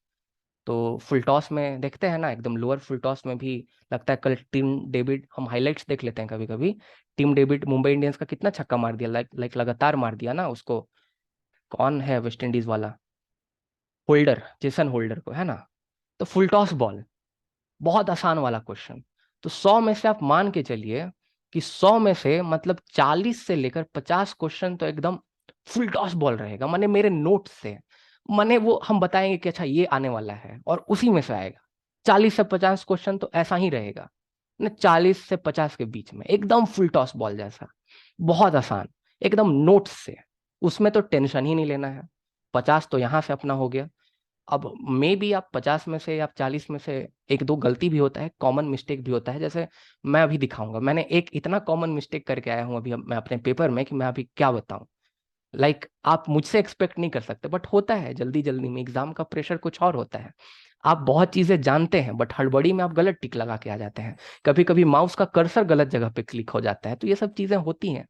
तो 40-50 क्वेश्चन तो एकदम नोट्स से, मतलब नोट्स, मतलब नोट्स लिखा हुआ साफ साफ, और उसी में से आएगा। तो ये क्वेश्चन तो आप लोग कर ही लीजिएगा जहां तक मुझे लगता है। जैसे एग्जाम्पल के तौर पर इसका आंसर क्या होगा, कौन बताएगा। अब यहाँ पे कौन कहता है, कौन थिंकर ऐसा बोला है कि जैसे जैसे मॉडर्निटी बढ़ा है, साइंस टेक्नोलॉजी का डेवलपमेंट हुआ है, मनुष्य परफेक्शन की ओर जा रहा है, उसका सोल करप्ट होते जा रहा है। ऐसा कौन थिंकर कहता है। सेमेस्टर 6 में पढ़े होंगे उसको। ऐसा कौन कहता है, रूसो कहता है ऐसा, है ना। अब यहाँ रूसो का कौन सा बुक है, रूसो का हमको एक ही बुक ही दिख रहा है। ये तो रूसो का कॉन्सेप्ट है, रिवॉल्ट अगेंस्ट रीजन। तो ये तो आंसर होगा ही नहीं। हाँ, ए होगा, Mohammad Irfan, very good, right. तो ये तो आंसर होगा ही नहीं। ये वेल्थ ऑफ नेशन बुक किसने लिखा है, wealth of nation is written by, किसने लिखा है जी वेल्थ ऑफ नेशन, कौन बताएगा। एडम स्मिथ ने लिखा है ना। और the theory of moral sentiment किसने लिखा है, थ्योरी ऑफ मॉरल सेंटिमेंट भी एडम स्मिथ के द्वारा ही लिखा गया है ना। तो इसका मतलब ये आंसर हो नहीं सकता, क्योंकि हमें रूसो आंसर करना है, और रूसो का बुक क्या है, discourse on the art and science. इससे आसान क्या पूछेगा, कुछ इससे आसान हो सकता है क्या, बहुत आसान सा क्वेश्चन है। फिर उसके बाद इसमें से एरिस्टोटल का कौन सा बुक नहीं है। अब ये कोई क्वेश्चन हुआ। ये जो अपोलॉजी है ये प्लेटो के द्वारा लिखा गया है, तो ये नहीं है एरिस्टोटल का बुक। बाकी निकोमेनियन एथिक्स, यूडिमेनियन एथिक्स, पॉलिटिक्स, ये सब एरिस्टोटल ने लिखा। ये सब नोट से क्वेश्चन है, डायरेक्ट क्वेश्चन है नोट से, जिसको हम खोआ क्वेश्चन या फुलटोस क्वेश्चन कह रहे हैं। ये आंसर कौन देगा, प्लेटो के अनुसार क्या परफेक्ट होता है, इटर्नल होता है, नॉन चेंजिंग होता है। Idea of forms, theory of idea, Plato उसमें क्या बोलता है, क्या नहीं चेंज करता है, जो इटर्नल होता है, हमेशा सेम होता है। Ideas, ideas are never changing, है ना। तो ये सब क्वेश्चन हुआ, ये सब तो ऐसी मतलब इजी, मैंने ऐसे ही फुल टॉस बॉल है, बस देखते जाइए, छक्का लगाते जाइए, देखिए छक्का लगाइए, एकदम टिम डेविड के जैसा शॉट मारते जाना है। अब एनालिटिक्स किसने लिखा है, तो ये बुक वाला हम, मतलब ये क्वेश्चन जो पूछा था एनालिटिक्स, सबसे पहले ये तो बुक से रिलेटेड है, ठीक है ना। और ये बड़ा फालतू सा वाहियात सा क्वेश्चन है, इसका आंसर कॉन्फ्यूशियस होगा, तो कॉन्फ्यूशियस का जब हम बुक पढ़ाएंगे तो पहला ही बुक बताएंगे एनालिटिक्स, तो ये तो डायरेक्ट नोट्स से क्वेश्चन हो गया। ऐसा बहुत सारा क्वेश्चन है। अच्छा, सेल्फ रिस्पेक्ट मूवमेंट किसने शुरू किया था 1925 में, ये कौन नहीं जानता है बताइए। इनको फादर ऑफ मॉडर्न तमिलनाडु भी कहा जाता है, कौन है बताइए। और ऐसा बहुत सारा क्वेश्चन था, हम सारा 100 का 100 क्वेश्चन हम यहाँ पे लेके नहीं आए हैं, बस हम एग्जाम्पल देकर आपको बता रहे हैं। Who is called the father of modern Tamil Nadu, he was also related to the justice party. हाँ, ईवी रामास्वामी नाइकर, है ना। तो ईवी रामास्वामी नाइकर इसका आंसर हो गया। सेल्फ रिस्पेक्ट मूवमेंट इन्होंने ही शुरू किया था। अच्छा, आगे चलते हैं हम लोग। अच्छा, शरीयत और जवाबित में कौन जो है लॉस को कैटेगराइज करता है, इससे आसान क्या क्वेश्चन आएगा। सेमेस्टर 5 जो है ग्रेजुएशन का, उसमें से पूछा है ड्यू सिलेबस में, तो ऐसा कौन करता है। ये बड़ा आसान सा क्वेश्चन आईपीटी में हम लोग पढ़ेंगे, एकदम सिंपल नोट से क्वेश्चन है, बहुत आसान है। ये तो ग्रेजुएशन का सब स्टूडेंट लोग जानते होंगे, जिया बरानी इसका आंसर होगा, है ना। बहुत सिंपल सा क्वेश्चन। अब आप विश्वास नहीं मानिएगा, ये हम गलत करके आए थे पेपर में। गलत करके हम इसलिए आए थे, ये बिल्कुल एकदम सटीक क्वेश्चन है, नोट से क्वेश्चन आएगा। गलती मेरे से ऐसे हुआ, लाइक हम ना ऐसे, मेरा कुछ नहीं है कि हमको जेआरएफ क्रैक करना है, नेट क्रैक करना, हम ऐसी मजाक में बैठने जाते हैं पेपर में। हमको मन करता है कि चलो देखते हैं क्या एनटीए देता है आजकल, तो हम ऐसे गाना गाते रहते हैं, ऐसे क्लिक करते रहते हैं, देखते रहते क्लिक करते रहते, ऐसे करते रहते हैं हम। तो इसमें ना हम सारा ऑप्शन पढ़े ही नहीं, हम पढ़े ही नहीं पूरा का पूरा ऑप्शन। हम पहला वाला ऑप्शन देखे, total value of vote of all MLAs and all the states and UTs and total member of parliament, हम लगा दिए इसको चुपचाप से आंख बंद करके।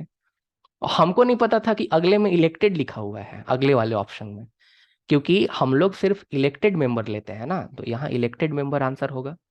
हम लोग जो है राष्ट्रपति के चुनाव में क्या नॉमिनेटेड मेंबर पार्टिसिपेट करता है जी, नहीं ना करता है।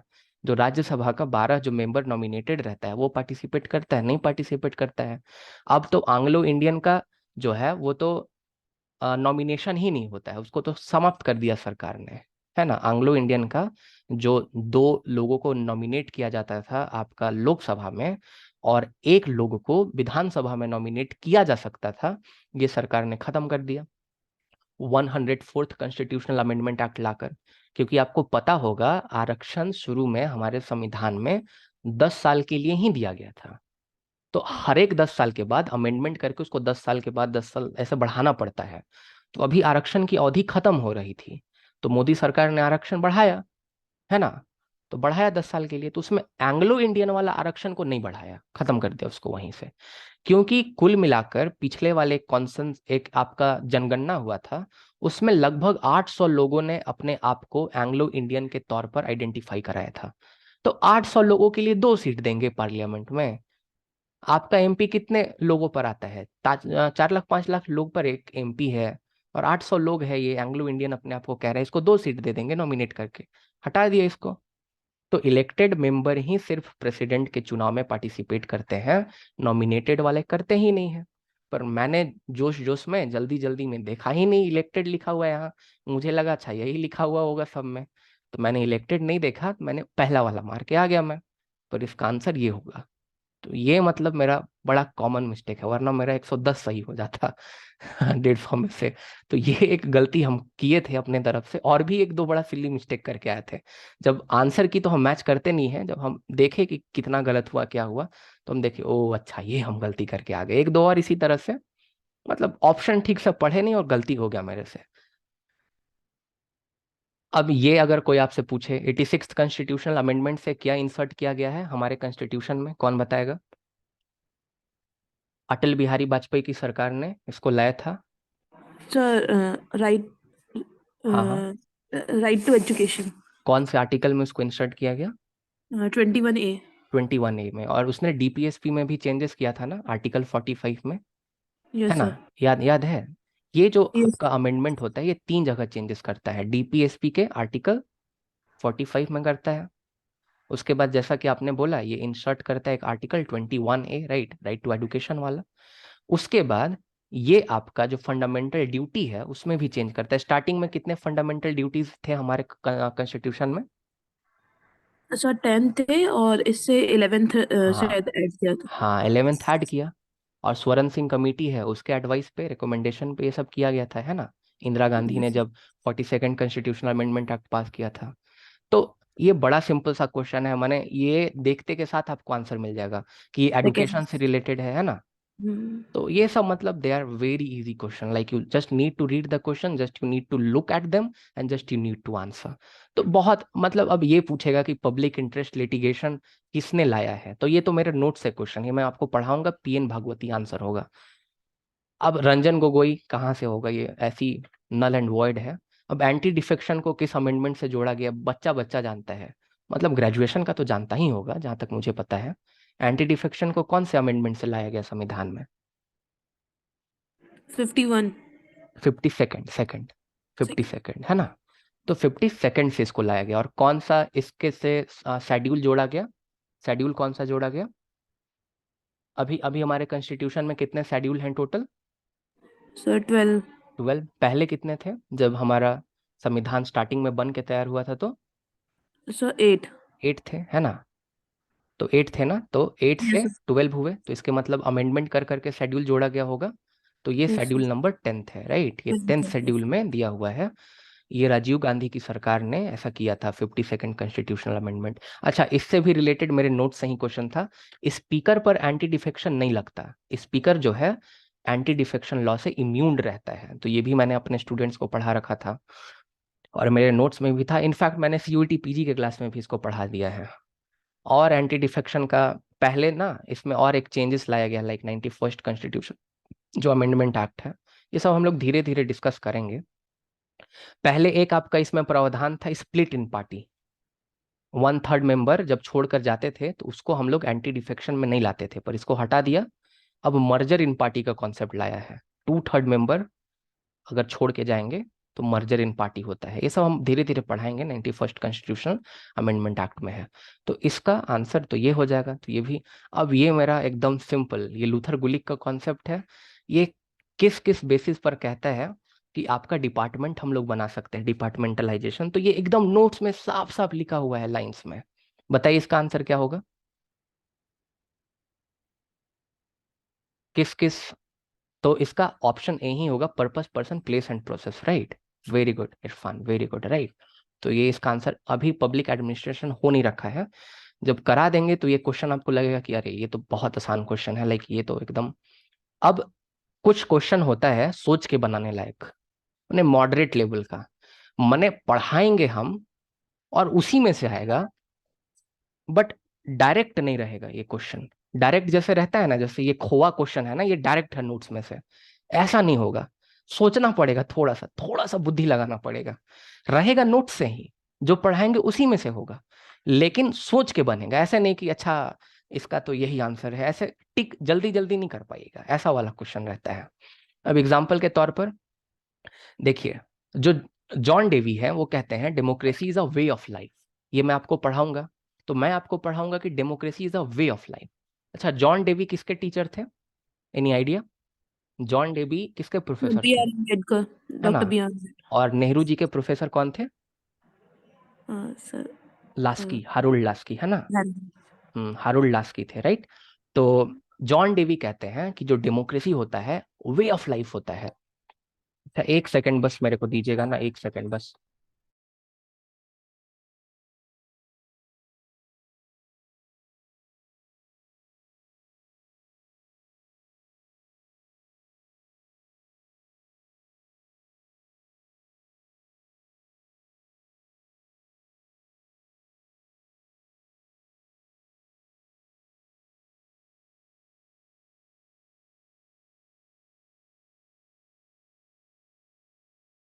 तो जॉन जॉन डेवी कहते हैं कि जो डेमोक्रेसी है, democracy is a way of life. अब आप इसको देख के आपको क्या लगता है कि ये कौन स्टेटमेंट बोला होगा? आप अब इसको पढ़िए, तो मेरे नोट्स में लिखा हुआ है democracy is a way of life, told by John Dewey. अब इस स्टेटमेंट को पढ़िए तो आपको नहीं लग रहा है कि जो मेरे नोट्स में लिखा हुआ है सेम ही चीज बोल रहा है ये? A democracy is more than a form of government.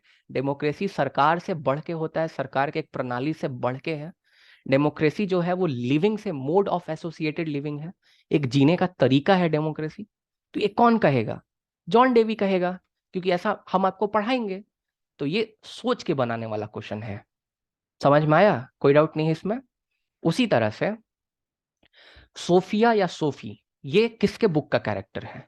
तो ये लड़का का नाम है कि लड़की का नाम है? ये भी खैर मेरे नोट्स से ही है, डायरेक्ट ही क्वेश्चन था, बट आप खुद से सोच के बना सकते हैं। सोफिया किसका हो सकता है? लाइक बुक्स तो आपको सब याद रखना चाहिए। जैसे रिपब्लिक किसने लिखा है? प्लेटो ने लिखा है। और वेंडिकेशन ऑफ राइट्स ऑफ वुमेन किसने लिखा है? मैरी वोllstonecraft। और आर्कियोलॉजी ऑफ नॉलेज किसने लिखा है? Sir don't remember right now. अच्छा, कोई दिक्कत नहीं है, मिशेल फूको ने लिखा है, फूको का बुक है, right. And the human condition किसने लिखा है? हैना आर्डेंट ने लिखा है ना। तो ये चारों बुक्स हैं। तो ये सब मतलब कोर्स करने के बाद, देखिए, कोर्स करने के बाद बुक है ना, तो एकदम थिंकर, एकदम जीभ पर आ जाना चाहिए, ऐसा आप लोगों को कर लेना है, रिवाइज कर करके, राइट। तो अच्छा, आप इसमें से ये बताइए कि ये सोफिया या सोफी किसका कैरेक्टर रहा होगा? सिंपल सा बात है, मैरी वुllstonecraft क्राफ्ट का ये कैरेक्टर रहा होगा, क्योंकि फूको क्या करेगा सोफिया कैरेक्टर लेके, प्लेटो क्या करेगा इस कैरेक्टर को लेके, हैना आर्डेंट जो है वो मेनली टोटलिटेरियन जो रिजीम है उसके बारे में बात करती हैं ज्यादा करके। ओके, तो इसका आंसर ये हो जाएगा, वेंडिकेशन ऑफ राइट ऑफ वुमेन, है ना। तो ये सब सोच के आंसर, और ऐसा बहुत सारा क्वेश्चन था, हम सारा लाए नहीं है, राइट। और बाकी 10-15 तो ऐसा क्वेश्चन देगा, ऐसा क्वेश्चन कि ना हमको आता है, ना वो आपको आता है, ना वो किसी प्रोफेसर को आता है, ना जो क्वेश्चन सेट किया, क्योंकि क्वेश्चन सेट होता है तो बहुत सारे प्रोफेसर से क्वेश्चन मांगे जाते हैं और किसी एक का सेट जाता है, सेट होने क्वेश्चन, है ना वो किसी प्रोफेसर को आता होगा। 10-15 क्वेश्चन तो हमारे बहुत खतरनाक टाइप का, ना उसका सर है ना पैर है, ना समझ पाएंगे कहाँ से पूछा है, कुछ नहीं कर सकते। ये मिचिल स्टार का बाउंसर है, कुछ नहीं कर सकते इसमें हम लोग। इसमें एक ही काम कर सकते हैं, भगवान का नाम लेके, आप जिस धर्म को मानते हो भगवान का नाम लेके तुक्का मार सकते हैं। थोड़ा सा सोच के, थोड़ा सा दिमाग लगाने का कोशिश करेंगे और तुक्का लगाएंगे, और इसमें कुछ नहीं कर सकते। अब इसमें किसका कितना तुक्का सही होता है, किसका किसका किसका मतलब कितना किस्मत साथ देता है, वो इस पे डिपेंड करेगा। तो देखिए यहाँ पे कुल मिला के 50 क्वेश्चन, 40 क्वेश्चन, तो ऐसे 45 क्वेश्चन आ जाएंगे एकदम बहुत अच्छे वाले। 45 क्वेश्चन और 20 अगर हम काउंट करें, और 30 क्वेश्चन मॉडरेट रहते हैं, तो 75 तो आराम से हो जाएगा, राइट। और बाकी जितने क्वेश्चन बच जाएंगे बाउंसर्स रहेंगे, लाइक करंट से मैं कोशिश करूंगा सब कंप्लीट कराने का, लेकिन 10-15 क्वेश्चन का हम गारंटी ले ही नहीं सकते, क्योंकि वो हमको खुद नहीं आएगा, हम खुद एग्जाम में जाएंगे, हमको नहीं बनाने आएगा। तो हम आप लोगों को कैसे कहें कि आप लोग बना कर आइएगा? नहीं बना सकते आप लोग भी, कोई नहीं बना के आ सकता है, तुक्का लगा सकता है। अब जैसे एग्जाम्पल के तौर पर ये मेरे शिफ्ट का ही पेपर है। अब यहाँ पे लिखा हुआ है which state, which one of the following, which one of the following is the first state to bring the social audit law. मेरे को क्या पता इसने फर्स्ट सोशल ऑडिट लॉ लाया है। अब मैंने इसका आंसर भी अभी तक नहीं देखा, क्योंकि जो वाहियात क्वेश्चन होता है हम दोबारा विजिट भी नहीं करते इसको। इसका हम छत्तीसगढ़ लगा के आए थे। अब क्या सोच के लगाए थे भगवान जाने, उस समय क्या मेरे दिमाग में आया था, बट हम छत्तीसगढ़ लगा के आए थे, जो कि गलत ही होगा मेरे ख्याल से। इसका क्या होगा हमको नहीं पता। इस तरह का क्वेश्चन पूछेगा, हम क्या करेंगे जान के कौन सोशल ऑडिट लॉ लाया, और हम कैसे पता लगाएंगे कि ये करंट अफेयर हमको पढ़ना है? कोई ऑप्शन ही नहीं है मेरे पास। तो तुक्का काम करेगा अपना, तुक्का की जय हो, यहाँ पे लगेगा अपना। अब ये वाला, when did a female police personal from India took part in first ever peace keeping operation? अब हम डेट याद करके जाएं। एक क्वेश्चन तो पूछा था कि मतलब एकदम डेट तक पूछ लिया था कि किस डेट के दिन अमेंडमेंट लागू हुआ है आपका, जो है एक अमेंडमेंट पूछा था आज के 1-2 साल 3 साल पहले वाला पेपर में। क्या करेंगे इसमें? तुक्का लगाएंगे, इसका अभी भी मेरे को आंसर नहीं पता, मैंने देखा भी नहीं है। तो इस तरह का क्वेश्चन रहता है, ऐसा 10-15 क्वेश्चन जिसमें कोई कुछ नहीं कर सकता। आप प्रिपरेशन नहीं कर सकते इस चीज का, पॉसिबल ही नहीं है। आप किसका प्रिपरेशन कर सकते हैं? फुल टॉस वाले का और मॉडरेट वाले का। तो बाकी आपके हाथ में है ही नहीं, और जो आपके हाथ में नहीं है उसके लिए आप सोच कर करेंगे क्या? कुछ नहीं कर सकते। और जो आपके हाथ में नहीं है वो नहीं भी होगा तो ऐसा तो नहीं कि आप नई नेट क्रैक कर पाइएगा, नेट तो हो ही जाएगा आपका। बात समझ में आया? तो इस तरह से हम लोगों को करना पड़ेगा। और एकदम सेम बाउंसर, ऐसा ही बाउंसर आपको मिलेगा पेपर 1 के टीचिंग एप्टीट्यूड और रिसर्च एप्टीट्यूड में।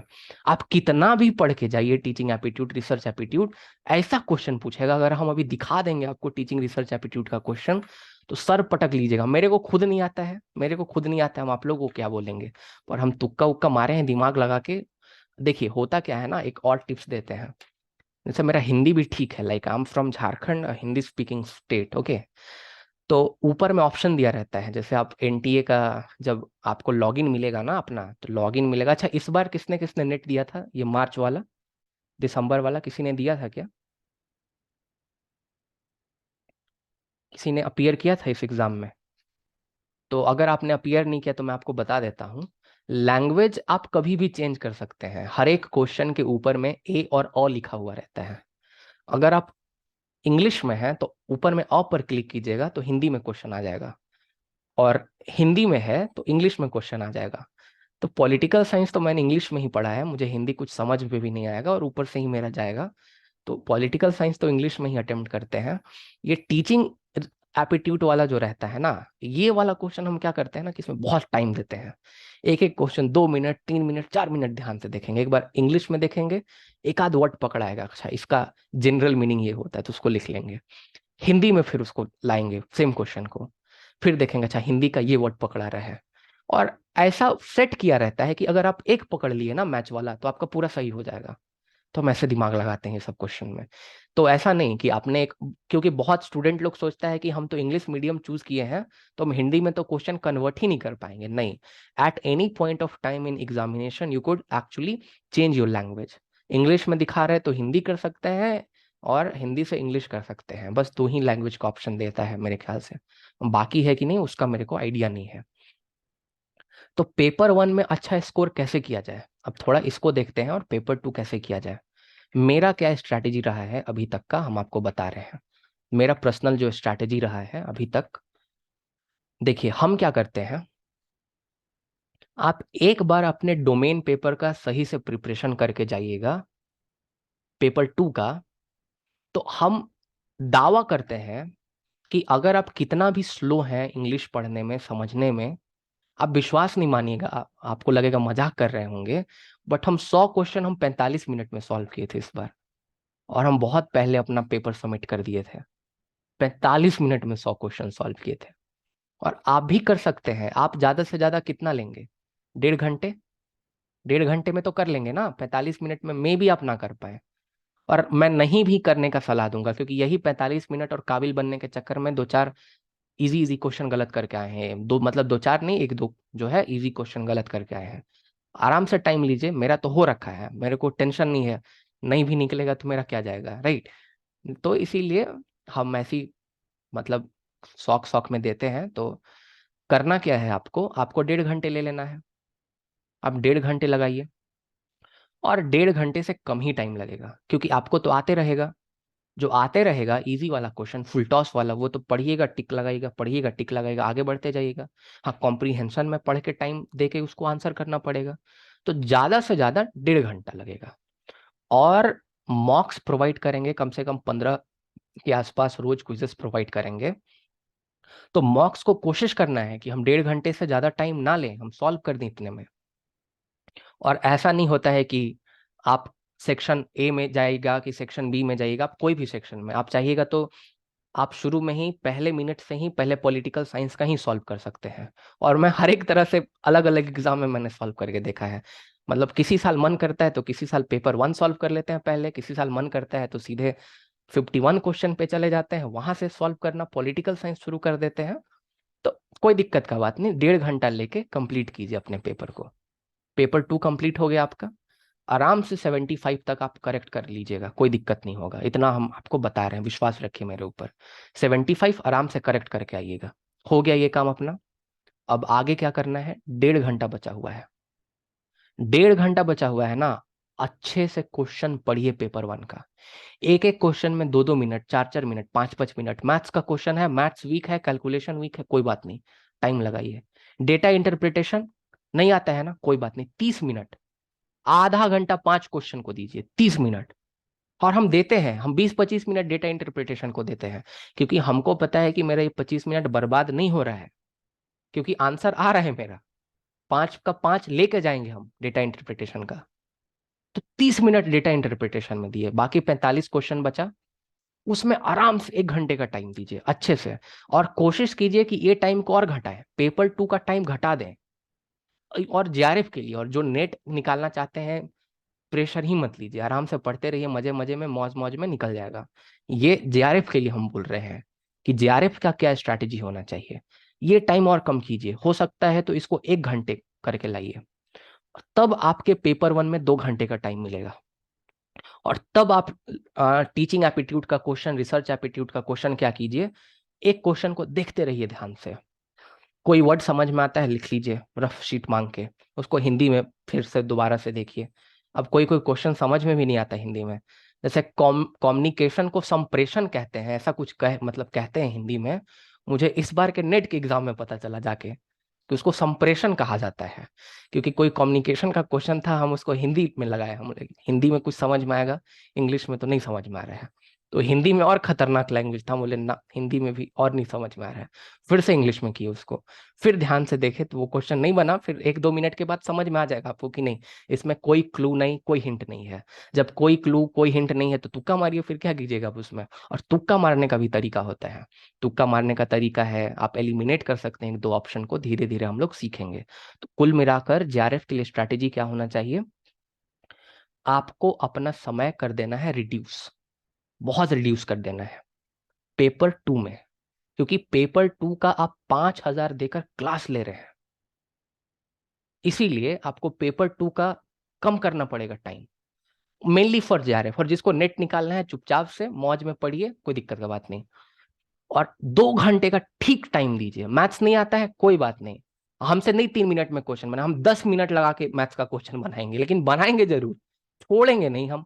रीजनिंग नहीं आता है मेरा, नहीं दिमाग में क्लिक होगा हमको कोडिंग डिकोडिंग में नहीं याद कि 14 नंबर पर जो है वो एन आता है, U21 नंबर पे आता है, R18 नंबर पे आता है, S19 नंबर पे आता है, T20 नंबर पे आता है, हमको नहीं पता। अगर H है 8 नंबर पे आता है, मेरे को नहीं पता, कोई बात नहीं, कोडिंग डिकोडिंग का क्वेश्चन आया, हम लिखेंगे ABCD अच्छे से, काउंट कर करके बनाएंगे, हम 10 मिनट देंगे वो क्वेश्चन को, बनाएंगे जरूर, छोड़ेंगे नहीं हम। और वो हार्डवर्क करना पड़ेगा पेपर में, क्योंकि हम लोग SSC CGL वाले हैं, तो हम लोगों से पूछेगा कि अगर मान लीजिए मैं अपना नाम लिखूं, तो इसका अगर मैं किसी का भी नाम लिखूं, मान लीजिए मैं सत्य प्रकाश जी का नाम लिखता हूं, अगर मैं सत्य लिखता हूं तो मुझे पता है कौन कौन से नंबर पे आता है। अच्छा ये तो आसान हो जाएगा, इस तरह से अगर मैं कैपिटल में लिखता हूं तो मैं ऐसे, इसका कोडिंग डिकोडिंग का क्वेश्चन आता है तो S19 पे आता है, A1 पे आता है, T20 पे आता है, Y जो है 25 पे आता है, A1 पे आता है, P16 पे आता है, R जो है 18 पे आता है, A जो है 1 पे आता है, K11 पे आता है, A1 पे आता है, S जो है 19 पे आता है, H जो है 8 पे आता है। को याद है, क्योंकि हम CHSL एक टाइम में खेले हैं और CGL का भी प्रिपरेशन कर रहे थे, फिर धीरे धीरे उससे अच्छा कुछ हो गया तो छोड़ दिए, फिर उससे अच्छा सोच रहे हैं लाइफ में। तो ये हमको याद है, आपको नहीं याद होगा, तो आप उस समय आलस मत दिखाइए कि अरे हमको नहीं आता है, हम क्या फालतू करेंगे, तुक्का लगा दिए कुछ भी, क्यों फालतू कर रहे हैं। लिखिए ना, ABCD आता है ना, ABCD एकदम Z तक लिखेंगे, नंबरिंग दे देंगे 1 2 3 4, आराम से टाइम लेकर सॉल्व करेंगे, पैटर्न देखेंगे, सब चीज को पकड़ेंगे, करेंगे सॉल्व अपना। टाइम कम कर देना है और 50 क्वेश्चन में 2 घंटा दे देना है, और देखिए फिर आपका JRF निकल जाएगा। जिस दिन आपका पेपर 2 पर कमांड हो गया, क्योंकि पेपर 1 पर कमांड करना तो भगवान जाने वो कैसे होता है, वो टीचिंग रिसर्च एप्टीट्यूड मेरे बस का तो नहीं है, टीचिंग रिसर्च एप्टीट्यूड मेरे बस का है ही नहीं। और जो मेरे बस का नहीं है, जो मेरा स्ट्रेंथ नहीं है, हम उस पर फोकस भी नहीं कभी से करते हैं। मेरा मैथ्स रीजनिंग मेरे बस का है, हम उसको ज्यादा देखते हैं। तो ये स्ट्रैटेजी होना चाहिए JRF क्रैक करने के लिए। और नेट तो खैर नेट है, पास्ट ईयर पेपर प्रैक्टिस करना है, ये बुक खरीद सकते हैं आप लोग। ये बुक, ये प्रभात का बुक है, प्रभात जो है पब्लिकेशन का पेपर। तो ये बुक क्वेश्चन प्रैक्टिस कर सकते हैं पास्ट ईयर का, इसमें से भी 2 4 5 क्वेश्चन आ जाता है पास्ट ईयर में से। और भी कुछ बुक है 2004 से लेकर 2021-22 तक का पेपर है, उसको भी आप देख सकते हैं।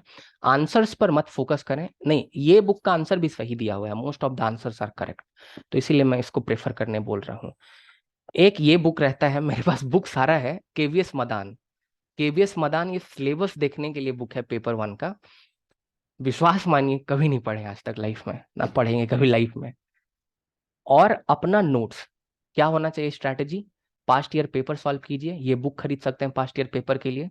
Regular revision, on the same day revision, जो आज पढ़ा है उसका आज रिवीजन होना चाहिए। डेली क्विजेस और मॉक्स दे रहे हैं, कोई कंपलसरी नहीं है, ऐसा नहीं कि अगर आप नहीं दीजिएगा तो हम आपको कुछ बोलने जाएंगे, नहीं दीजिएगा तो आपका घाटा है, मेरे को क्या कीजिएगा। आप तो मेरे को 5,000 देने वाले थे, आप तो मेरे को दे दिए। तो अब मैं डेली क्विजेस दूंगा, मॉक्स दूंगा, तो जो पढ़ाऊंगा उसी में से दूंगा, 10 क्वेश्चन 15 क्वेश्चन, जिस तरह का टॉपिक हुआ उस तरह से मैं क्वेश्चन दूंगा, जो मुझे लगता है कि ये पास्ट में पूछा जा चुका है, यहाँ से क्वेश्चन पूछा जाता है अपने एक्सपीरियंस के बेसिस पर। तो आप उस मॉक को, क्विज को लगाइए, गलती होता है तो कॉपी में लिखिए कि ये गलत हो रहा है मेरा, राइट। और अपना अपने से हैंड रिटन नोट्स बनाइए, मैं नोट्स शेयर करूंगा, तो ऐसा नहीं कि अच्छा पीडीएफ अगर आप प्रिंट आउट कराना चाहते हैं तो कर सकते हैं, कोई दिक्कत का बात नहीं है, बट ये वाला हमको धंधा पसंद नहीं आता है कि हम अपना फोन खोल के ऐसे ऐसे पढ़ रहे हैं, बड़ा वाहियात बात है। अभी भी आप देखिएगा तो मेरे पास एक बाबा आदम का जमाने का नोटबुक है, जो कि एकदम रद्दी सा हो चुका है, मेरे नेट का इसमें सारा नोट्स बनाया हुआ है। आज भी हमको टाइम मिलता है तो आधा घंटा 45 मिनट हम इसके गो थ्रू जाते हैं, क्योंकि अगर हम 1 साल रिवीजन करना छोड़ देना, अगले बार हमसे नेट नहीं क्रैक होगा। ये प्रैक्टिस का चीज होता है। अब मेरे से कोई बुढ़ापा में पूछेगा, हम पढ़ाना लिखाना छोड़ देंगे कि आर्कियोलॉजी ऑफ नॉलेज बुक कौन लिखा है, तो हम बता पाएंगे कि ये फूको का बुक है, या सिविलाइजेशन मैडनेस एंड सिविलाइजेशन कौन लिखा है, तो ये थोड़ी हमको याद रहेगा, तो भूल ना जाएंगे।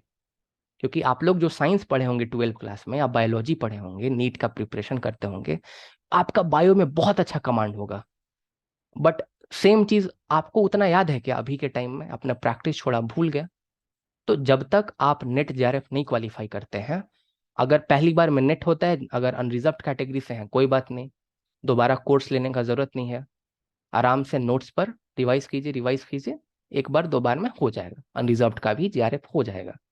एक बार में होना, अब उसके बारे में हम गारंटी नहीं ले सकते, वो टफ है। तो यही कुल मिला के बात है, इस तरह से हम लोग प्रिपरेशन करेंगे। आज हम रोस्टर भेज देंगे और क्लास हम लोग रखेंगे वीक में 3 दिन, स्टार्टिंग में। क्यों 3 दिन रखेंगे, क्योंकि पहले पेस बनाएंगे, थोड़ा थोड़ा थोड़ा थोड़ा करके, क्विजेस और मॉक पे ज्यादा फोकस करना है। जितना ज्यादा जो मॉक और क्विज लगाएगा उतना ज्यादा उसका रिजल्ट का चांसेस है। आप नोट्स मिस कर दें, रिवाइज करना, क्विजेस मॉक्स को, मतलब नोट्स क्यों मिस कीजिएगा, रिवाइज करना। मैंने एक बात बोल रहे हैं, if I need to see the precedence, that which is more important, the notes are more important, or the quizzes and mocks are more important, I will go with mocks and quizzes, because they are more important. Because sometime what happens, you know everything. See, knowledge and applying the knowledge in solving the question is two different things in all the subjects. So therefore, whatever you are knowing, whatever the knowledge you have, you must apply in the questions. Because if you are unable to apply that knowledge in the question, there is no benefit of that knowledge. That knowledge has no use in your life, isn't it? तो इसीलिए आपको मॉक्स जरूर देना है, quizzes रोज जरूर देना है, lecture pending मत छोड़िएगा। रोज मैं बोलूंगा, रोज लेक्चर अटेंड कर लीजिए, रिवाइज कर लीजिए, क्विज दे दीजिए। रोज आप 2 घंटे दीजिए, 1.5 घंटे का लेक्चर होगा, वो भी रोज नहीं, 3 ही दिन, क्योंकि हम लोग पास बहुत टाइम है, ample of time we have. इसीलिए दिसंबर सेशन हम लोग करने वाले हैं। अच्छा, इस बार जून सेशन का फॉर्म सबको ही भर देंगे, मे भी हमको ना बताएं, अपने दोस्तों को ना बताएं, बट भर देंगे। ओके, नहीं निकला निकला अलग बात है, भर जरूर देंगे। एक बार एक्सपीरियंस लेकर आए, कैसा इंटरफेस दिखता है, क्या करना रहता है, कितना सही हुआ।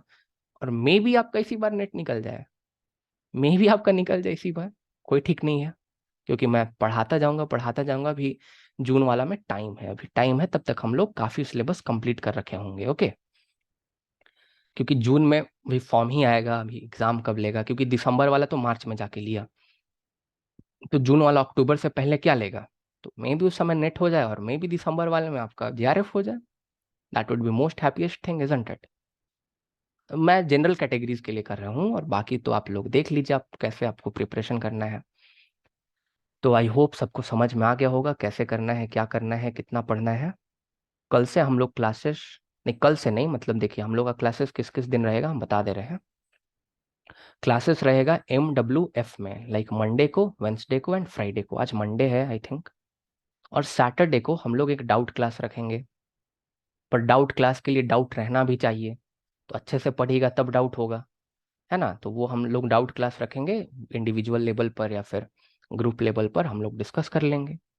और मे बी हम लोग पास्ट ईयर पेपर कर लेंगे। अच्छा एक चीज़ और, आप कभी भी सिलेबस कंप्लीट करके पास्ट ईयर पेपर लगा ही नहीं सकते। आपको कुछ नहीं आता फिर भी पास्ट ईयर लगाइए, सीखिएगा ही उससे, कुछ होगा घाटा नहीं होगा। ऐसा मत सोचिएगा, नहीं नहीं, पहले हम पूरा सिलेबस कंप्लीट करेंगे तब पास्ट ईयर पेपर छुएंगे, तब हो गया काम। फिर ऐसे नहीं काम चलता है। पास्ट ईयर पेपर आप कभी से भी लगा सकते हैं। आई होप सबको समझ में आ गया होगा। अगर कोई डाउट है मन में तो आप लोग पूछ सकते हैं। अगर कोई डाउट है, कुछ भी पूछना चाहते हैं, बुक्स ये सब आप लोग चाहिए तो और एक दो बुक्स है मेरे पास, हम आप लोग को सजेस्ट कर सकते हैं।